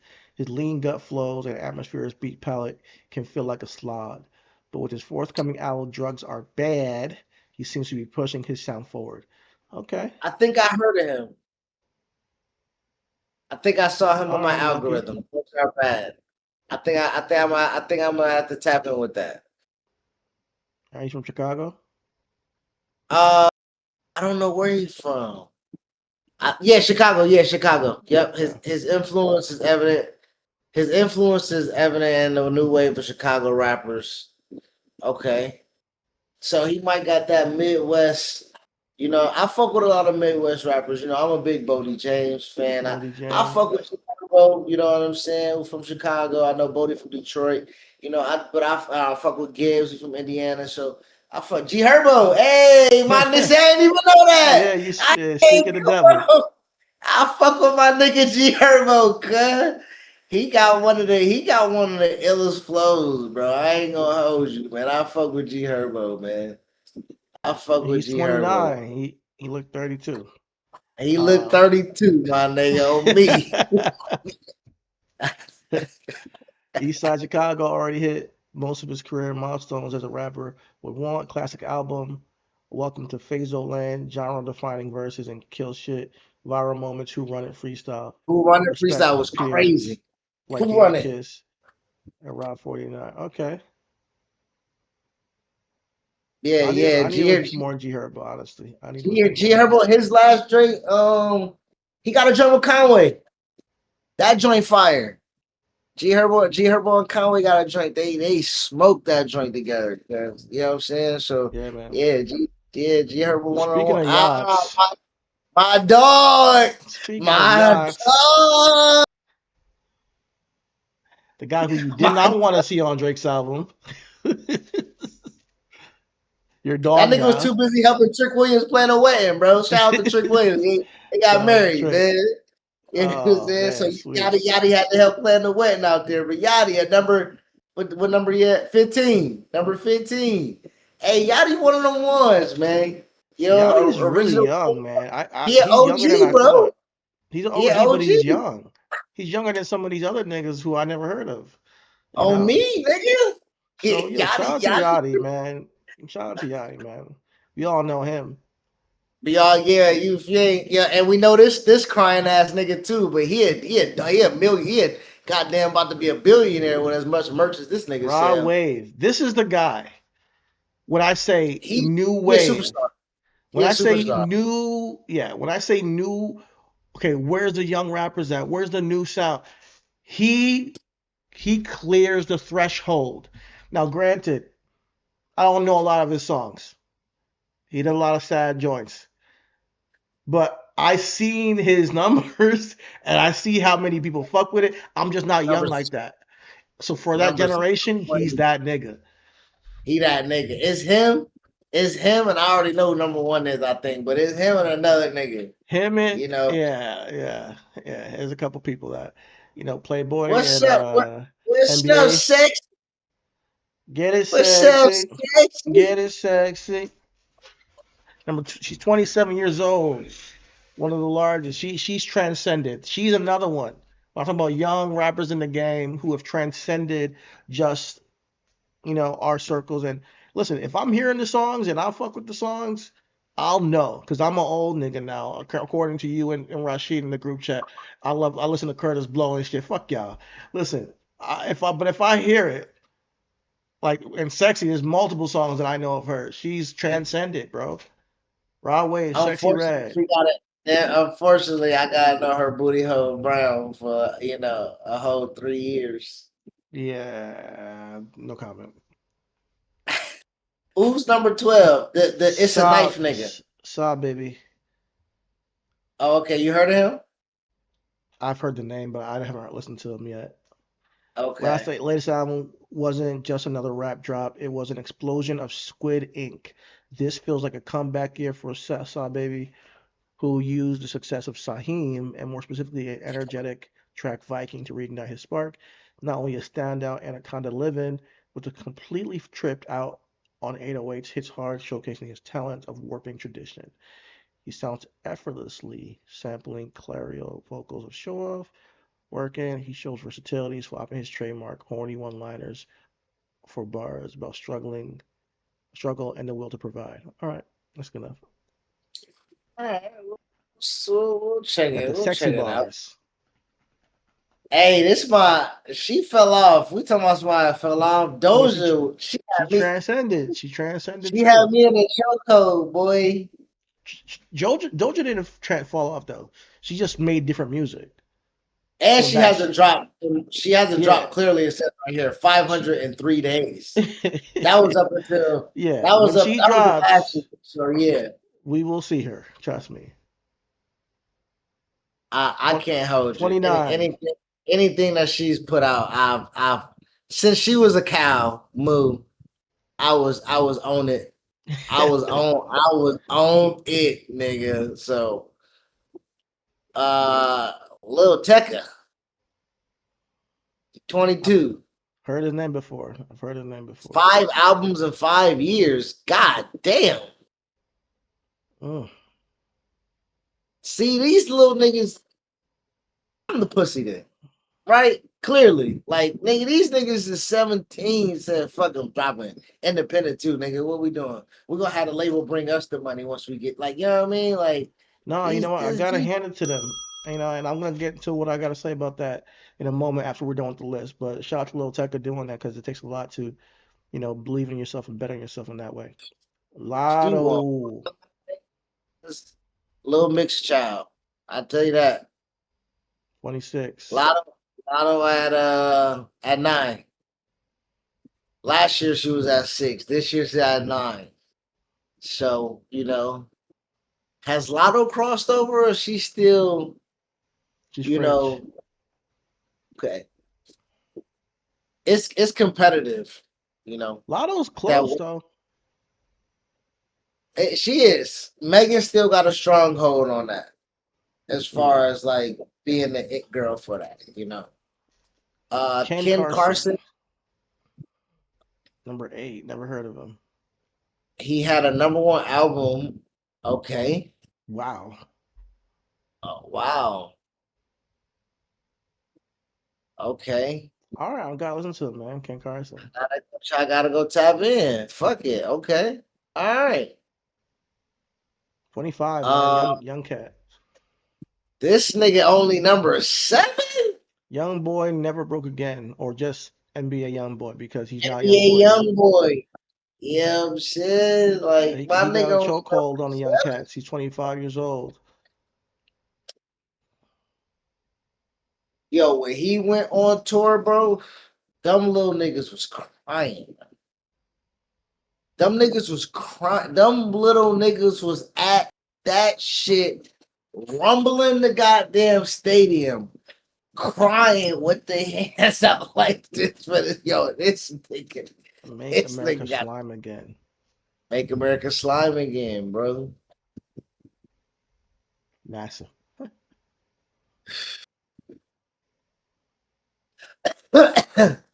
Central C, number 6. Shout out to my London Looks.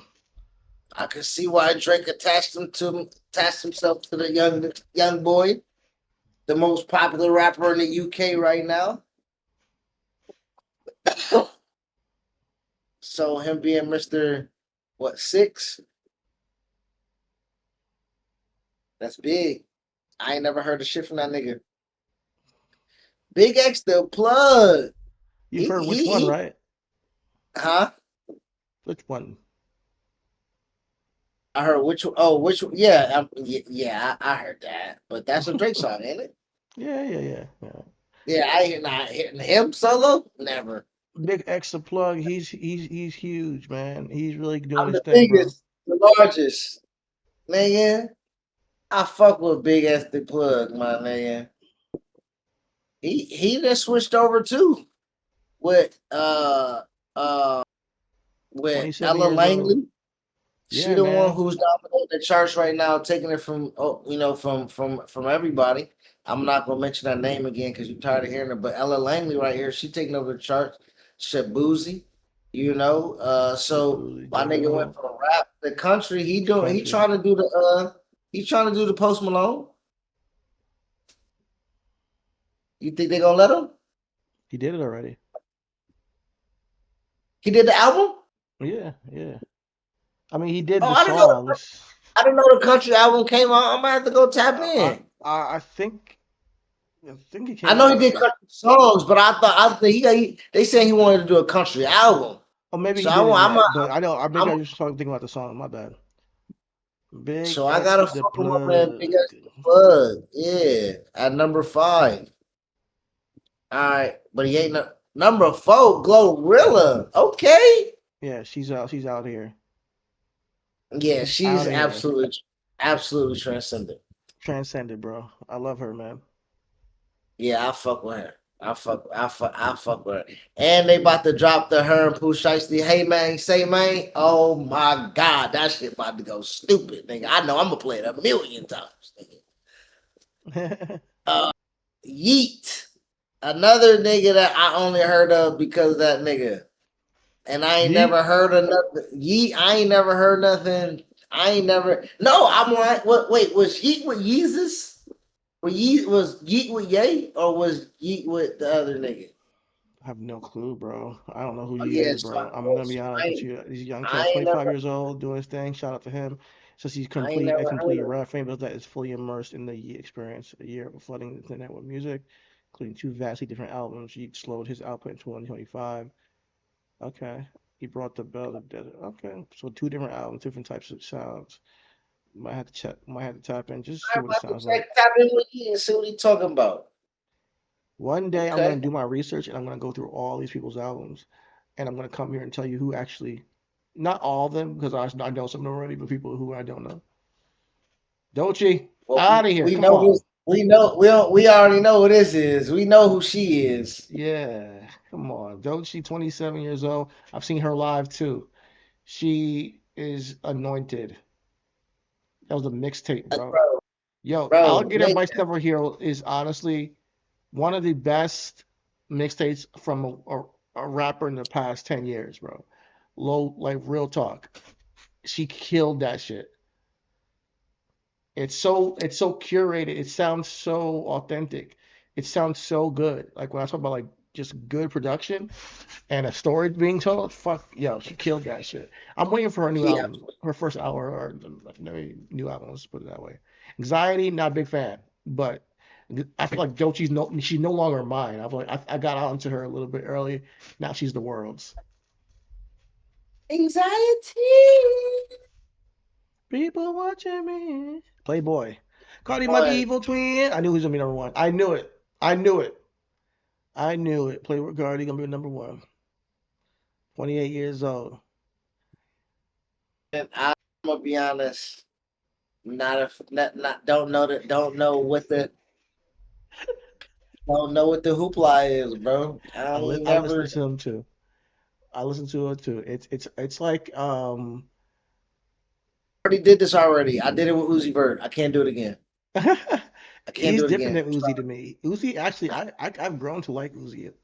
He's more like you have to be a metalhead to like this. It's like a fusion between hardcore metal rock and hip hop. So the kids love this nigga and So he's going a genre that we ain't never seen before, kind of. low key, yeah, and a mosh pit, it's a different thing. But who we don't see on this is the Don Tolliver. How old is he? Oh, let me And check. is he a rapper or is he more of a? Because he be singing too. Yeah, Don Tolliver's a rapper. Okay, he's 32. So, uh, 32. Yeah, he a little bit outside. So outside in that list though, uh, I mean, we already know of some stars. So it's on us to go listen to the ones that we don't know to see if we can champion them, I right? To think see if we can you're find right. somebody. And I think like I got killed in the comment section for these people who said, listen, when people say there's no real hip hop anymore, hip hop is dead. They're talking about mainstream appeal, and as we saw, most of the mainstream appeal are either people who have a whole different sound than what we think of as hip hop, or they're women. So I'm talking about like who's gonna take the torch from the Kendricks, Drake, Cole, Wale, you know, Drake's, and I am still waiting for that. You know, like that genre or that, you know, the foundation of hip hop. I don't know who that is, you know, and maybe is Baby Keem. I don't. How old is Baby Keem? I don't know. And this It's is another. last year, so this year he's gonna be on there if he's Absolutely, Baby Keem got to be on there. yeah.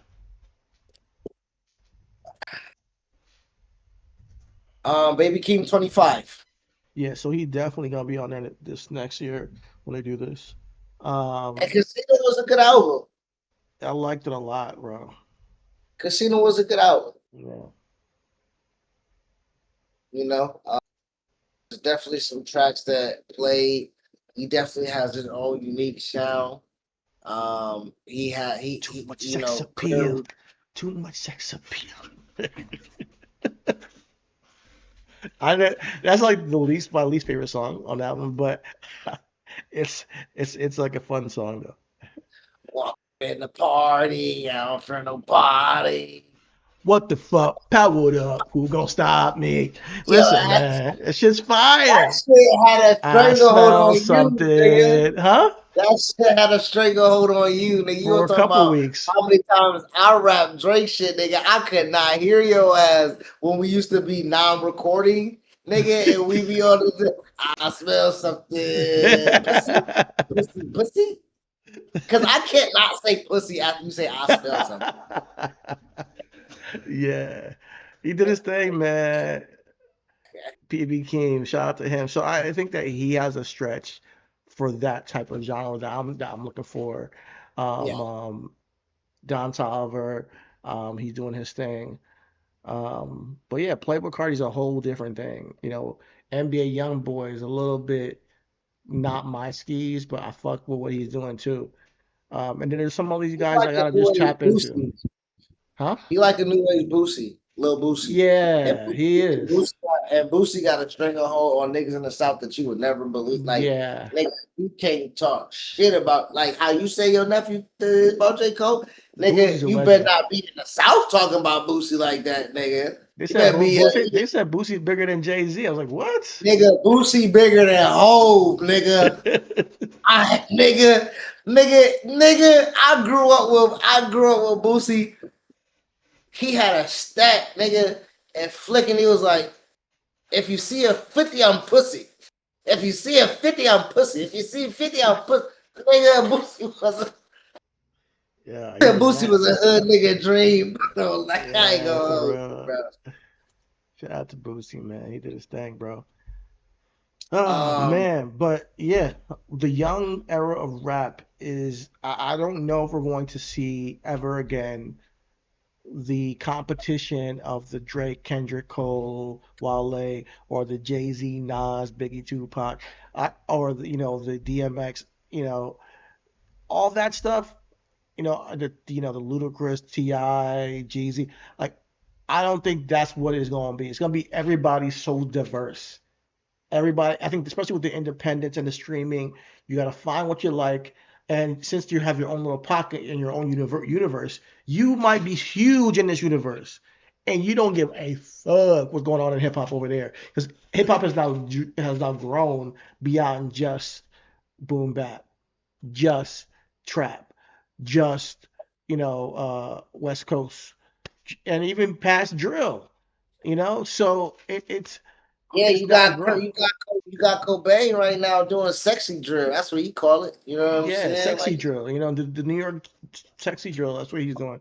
So it's everybody doing their own version of what was started all these years ago in the early in the late '70s in the Bronx, or maybe early '80s. So I'm happy, but it's a bittersweet pill for me because I grew up during a certain type of hip hop. So, but people like Joey but Badass bring that of back. this I fuck age with it. though, we are the ones that just stick to what we are of that age though, when we don't seek nothing new. We stay with what like you again, I make jokes that you listen to Grandmaster Flash or whatever the case may be, but I because don't. uncles But I know, but what I'm saying is, I know. I'm you just are saying. going to be the uncle who will listen to whatever, like you just said, Whatever in vibes with 20 me and years. what makes me feel like. In 20 years, if Kendrick drops something, it's gonna be like when my dad and LL Cool J dropped the album. Yeah. You know what I'm saying? Exactly. You know what I Yeah. mean? Like, like Yeah. LL Cool J was nigga, you know what I mean? Like, Yeah. and my nigga, I wish a motherfucker would tell me LL Cool J was dropping the fucking album, nigga. He did You last know, year.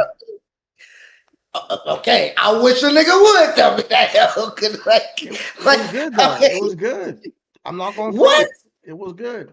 Maybe I am that old nigga. So I mean, I accept it. I accept it, bro. Listen, it was him and Eminem on the track, and he kind of bodied Eminem on the track. I'm not gonna lie. So I like rap. I like real bars. I like people who I like the foundation.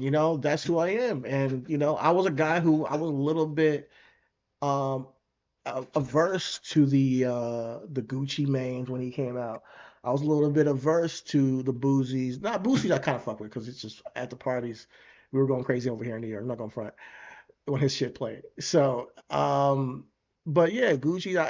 There's certain people that I just you do hip hop too. I don't really Waka listen to you. Flocka, you know what I'm saying? But Yeah, Waka. Waka, Yeah. you know what I mean? But honestly, like Waka was, I listen to a lot of Waka. Waka Flocka is that Waka Waka. Hmm. You know what Dripping I'm saying? dreads, nigga. You know what I mean? Like Yeah. Waka had a little moment too, He did. Webby, And you know what I'm over saying? here, we thought he was slow, but he's actually Yeah, pretty intelligent. you know? you know. So like when that whole shit was going on, like yeah, a little versa. So I like there's my favorite type of pure What can cocaine be hip Griselda hop. and be 40 and still make the music that niggas want to hear, right? You know what I mean? Griselda, yeah. them boys is 40 They and they getting grew they got big at a later age in their life, and it's possible now for that to happen, even though it's a young man's game. They say people can make it big at 40 years old doing hip hop. So exactly Griselda, be on man, TV, my nigga. You is was a on late night TV, bro. yeah, Like it's really inspirational. So this thing we call hip hop, I just fuck with what you fuck with, find what you like, and rock out. Listen, you like Playboi and if you Carti, want to rock expand out. your horizon, expand your horizon. You know what I'm saying? I do think Hmm. that if for us, I think it's important for us to go out and look for different types of music or different type of art, especially if we're asking a question, right? If we're asking a question, I know it's not going to always be presented to us because now we have this trough that we can just like it's here today and gone. You know what I mean? Like, so we have to find something that we like, and if we like it, support it. You know what I mean? Like you bought a Contra to me. You know what I'm saying? Coach Like Contra, anytime, yeah. anytime I see them boys or hear something from them boys, I'm like, They're oh yeah, different, my nigga. man. You know what I mean? Earth Gang. You know what I'm saying? Okay. Once I heard them niggas on Dreamville 3, I think I make sacrifices. Sacrifices. Yeah, I'm like, oh, these niggas, you know what I mean? Like they can make. So there are artists that you stumble across and that you like. Stove God again. I heard him on Fly God is an awesome God too, and he was on like 3 or 4 tracks, and I'm like, yo, who the fuck is this nigga, bro? And then I get up in a rabbit hole, and this Aaron Cooks on there rapping with Lord Jamal with his fucking braids out and a denim suit going stupid.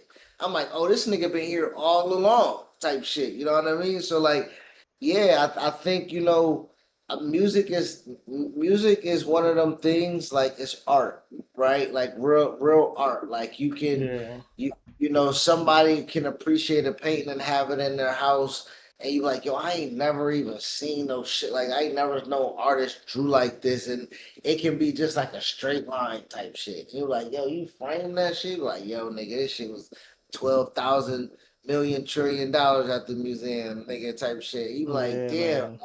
that's what music is. You be like, yo, niggas like Playboi Carti. You be like, no, nigga, niggas love Playboi Carti, cuz And that's I'm fine, like, like, yeah. Like let them love it, and I think you gotta edit. That's why the whole battle with Drake and Kendrick and whatever J. Cole's part in it was so iconic because I really don't think we're ever gonna get it again. I think that what hip hop has become is so segmented that we are probably never gonna get like the Titans. And I think that's when people talk about hip hop, oh, not being what it used to be, and where are the young people in hip hop?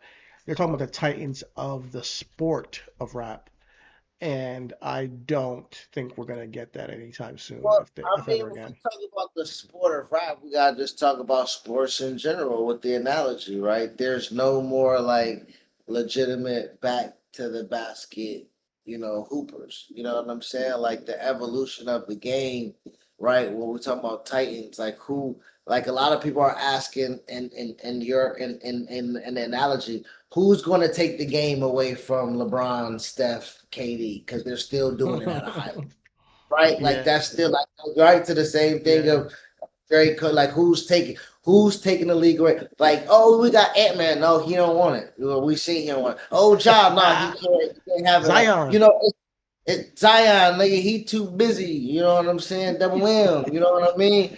Wemby. So like, and you be like, okay, Cunningham. You like, nigga, he regional. You be like, oh, but maybe Jalen Brunson. Like, okay, right? So in rap, the sport, SGA. it yeah, SGA exactly. It gotta be a nigga that's like really, you know, that's really dominant in what it is that they're doing, right? Yeah, And yeah. I, I The don't people, I think think they will nobody's really be. in that elk right now. It's too many hoopers right now. It's too many niggas that hoop. It's too many niggas that get Yeah, buckets. there's You too many gotta people be that super hoop, special to get over. and there's there's a lot of really really great hoopers, right? But there's only a few legends, you know. And I wonder Absolutely. in rap, are you just gonna be a legend of your universe? Because there are people who, I was at the top of this. There are people who will say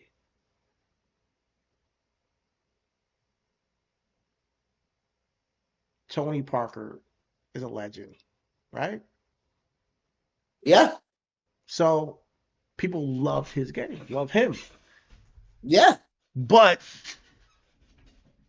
dude, like, yeah, that's a different lane, that's a whole different thing than saying we're talking about Tim Duncan now. Like, like it's just a different tier, So that's where I'm like, okay, there's no standout for that tier where you're like, oh, this guy got the potential to be one of them ones Well, in I hip mean, hop, I think. where it's like universal. Well, I think to your point, like even Timmy D is not universal because Timmy D battle is in Timmy D's real comp in his generation of his time is Kobe. It's Tim Duncan and Kobe Bryant. All right. They played in the same Who was more generation. great? That's the thing, nigga. You ain't never hearing nobody really talking about Tim Duncan better than Kobe, nigga. Like when have But you? But technically, you, who was better, but really? but technically they are about as even as you can be. Like technically, they about as even as you could be. Like they made about the same amount of All Stars. I think they won the same amount of championships. They both won 5. They both made this about the same amount of all defensive teams, first teams at that. Like they both were franchise staples of one team. To me, they're Like both legends, though, in a different tier than a Tony Parker. You feel me? absolutely, but You Tony know, Parker would not be even in that. I mean, to your point, so like right now, like there's a J if you Cole, there's a Drake, there's a Kendrick, then there's a we got who was also in his own right, a Big Sean. Like he's a legend in his own right, right? But you're not gonna put him in the big three. Like I mean, that's my no, thing. I Like mean, but Big Sean, I mean, but if we're talking about hoopers and legends, right? Big Sean is Gilbert Arenas. He's a legend. What make it apparent? Like he's a legend, right? He's a legend for his time and his era when he hooped. Like there's never gonna be a time point. That's my point. It's a but that's what I'm saying. But when you saying, I guess it's gonna take time. Let's put it that way. No, but not even take time. It is literally, are you transcendent? Tim Duncan wasn't transcendent as Kobe, right? Like or LeBron. Okay. Or like do you think J. Cole's as transcendent as J. Cole and Kendrick? I mean, as Drake and Kendrick? No, he's not. But he's still a legend, and he's gonna be talked as. But if we're talking about, but now if we're talking tiers, my nigga, J. Cole ain't in that tier. I can't tell you. I can't say that.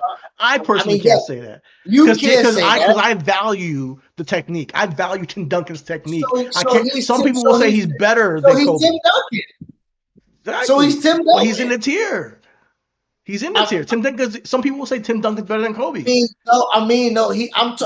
not transcending tier. Okay. I'm like, if we're talking hoops, like transcending tier, and that goes back to the fundamental. Like Tim Duncan's name was Mr. Fundamentals. If we're talking about a fundamentally sound rapper, it's J. Cole. Won championships, got plaques and shit, platinum plaques, solo platinum albums by himself. Mm-hmm. Absolutely. But when we talking about someone who like transcended a sound like Drake, or who transcended a coast like Kendrick, like that's transcendence. When your album Good Kid, Mad City, and To Pimp a Butterfly and Damn are your three. You know what I'm saying? Like, no disrespect to what J. Cole has put out, but when like we talking about the three-peats of Kobe and Shaq, that's a three-peat. Mm-hmm. We not really talking about just sporadic every other 3-year championships. No disrespect. Your championships of 5 matter, but when we talk about Kobe's 5, niggas look at Kobe 5 different. A little bit different. Like that. Okay. You know what I mean? They look at Kobe's 5 different, how he got it, and to the point of Kobe rode the coattail of Shaq. So Drake had the label, Drake had Wayne, Drake had all, if you want to make the comparisons. But shit, without no Shaq, without no motherfucking Wayne. I think that Drake is more like LeBron, if you be honest with you. So I'll fuck with that. Kobe is Kendrick, clearly. Okay. And if we talk about the last 2 that Kendrick put out, outside of the the label pushing and everything like that, we talking about GNX and Mr. Morale and the Big Steppers. Them the last 2 Kobe chips, nigga. That's power. Nigga. I did that shit without Top. Did that shit without, you know what I mean? All of them, like I put out a self-fulfilling Mr. Morale and toured the world with it, and I came out and gave a nigga a fucking victory lap drink like the back-to-back Kobe did for the nigga. Oh yeah, I fuck with that comp. Okay, but they're all legends in their own right, and we're now looking for the young crew, and we got to make sure that we give them their just time to grow and develop and to smash the records. Because we can look at the ballers of today and be like, yeah, who's gonna take the reins from the Steph Currys and the KDs and LeBrons, right? They're doing it right now, and we might not be able to really acknowledge that, And mind you, we got like when they finally retire, the Stephs and the LeBrons and KDs, we're just gonna have them. So we're joining. Hopefully, we can really sink our teeth into and really appreciate what we're seeing in front of ourselves right now. Whereas back then, the legends had I don't know if it's just they had a shorter career. They had a shorter career.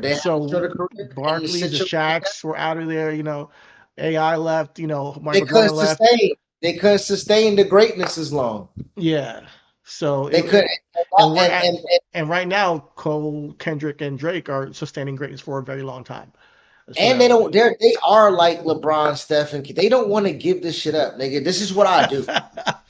Like this is what Nigga, I'm 40. Nigga, they 40. Yeah. They 40. Yeah. Nigga, they getting up to just come and hit niggas for 30.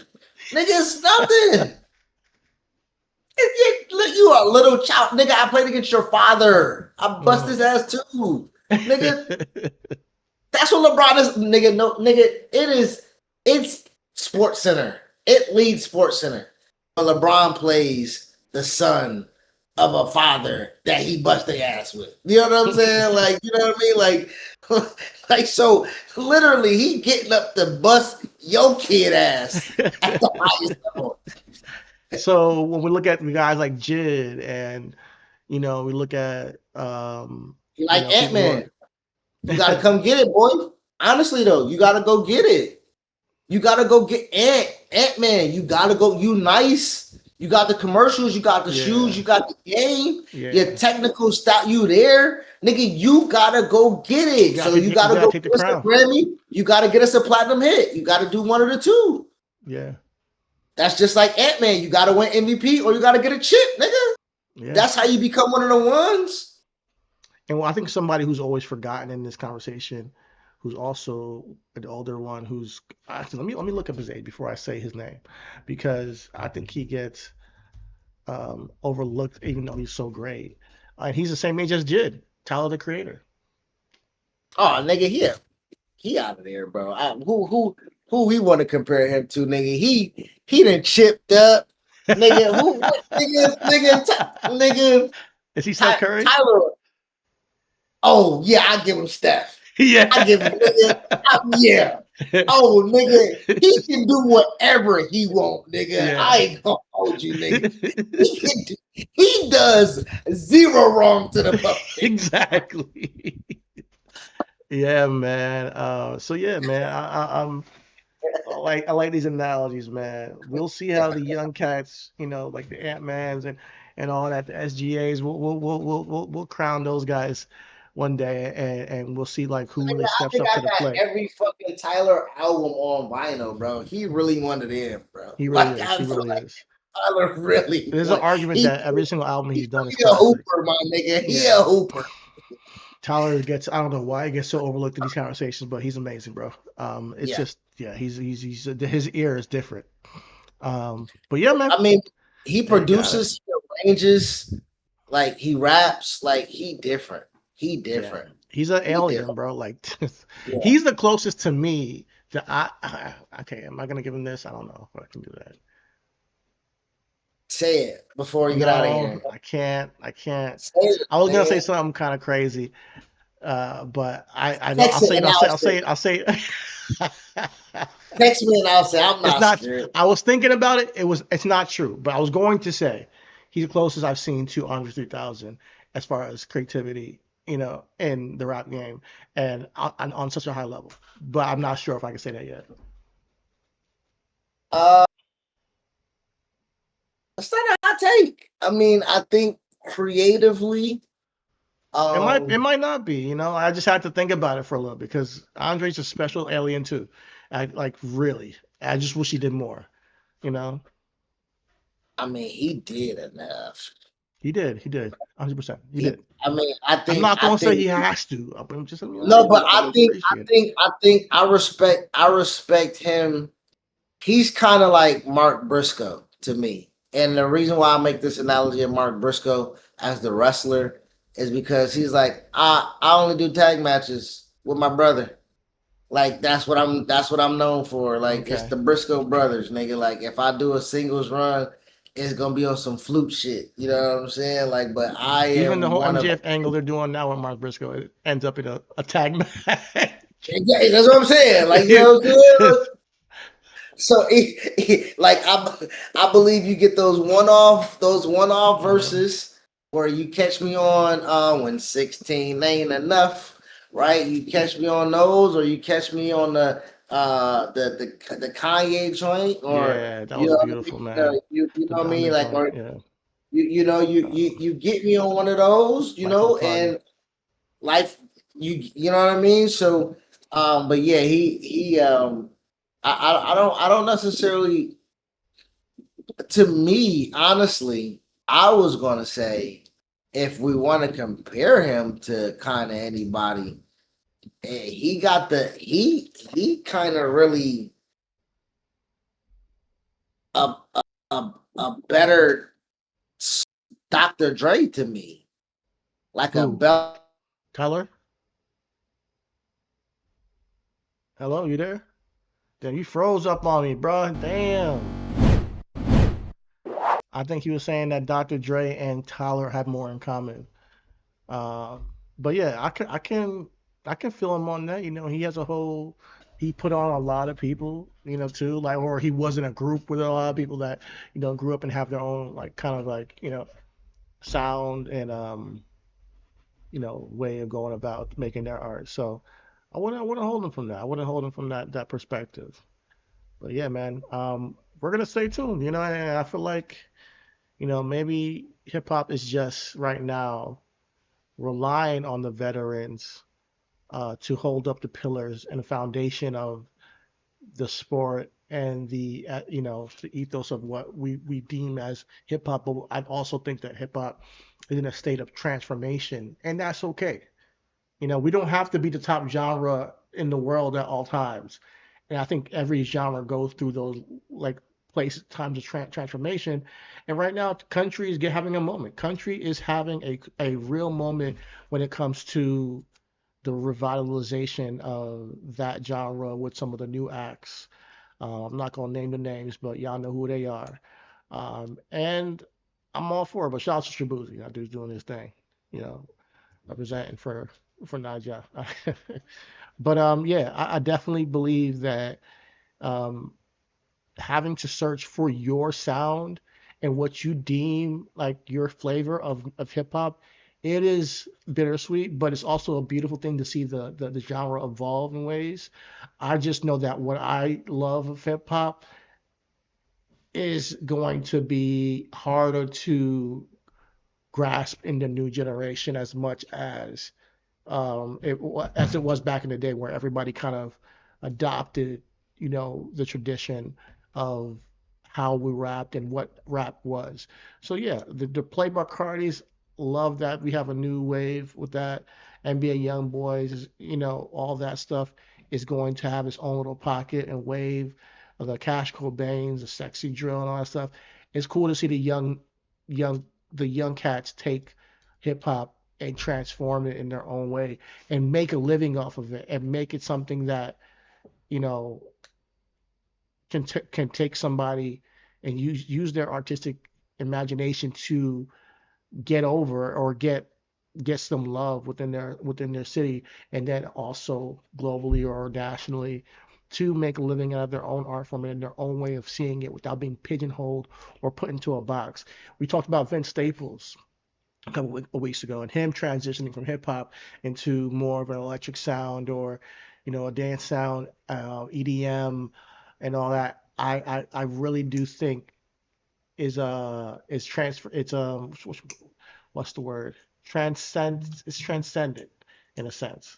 So that allows other people who, you know, also, you know, see what he's done and gives them the permission in a sense to do it as well and not get boxed in. So let me look at my phone and see if my guy Chris's internet has gone out, because it be like that sometimes, or if his computer died or something. All right, let me see. He didn't hit me. He didn't hit me. Are you coming back, brother? Coming back? Let me see if he's in the chat. You know what? It's 12:15, guys. I'm gonna just close the show out. Listen, thank you for listening to the Everything Is podcast. I am your host, Chidi Bang. Definitely like, subscribe, and follow if you are still watching this. I really do appreciate you. If you're here, you are a real one. But yeah, we are the Everything Is podcast, where we talk about everything that matters. We are the zeitgeist, we are the culture, and we will see you tomorrow, where we talk. Well, we'll see what we talked about. I got a little teaser today, but we will see you tomorrow, where we talk about everything that matters. Peace out. If you made it this far, you are a real one. Thank you. So please like, comment, share, subscribe, and hit the bell icon for more daily content from your boys from Everything Is.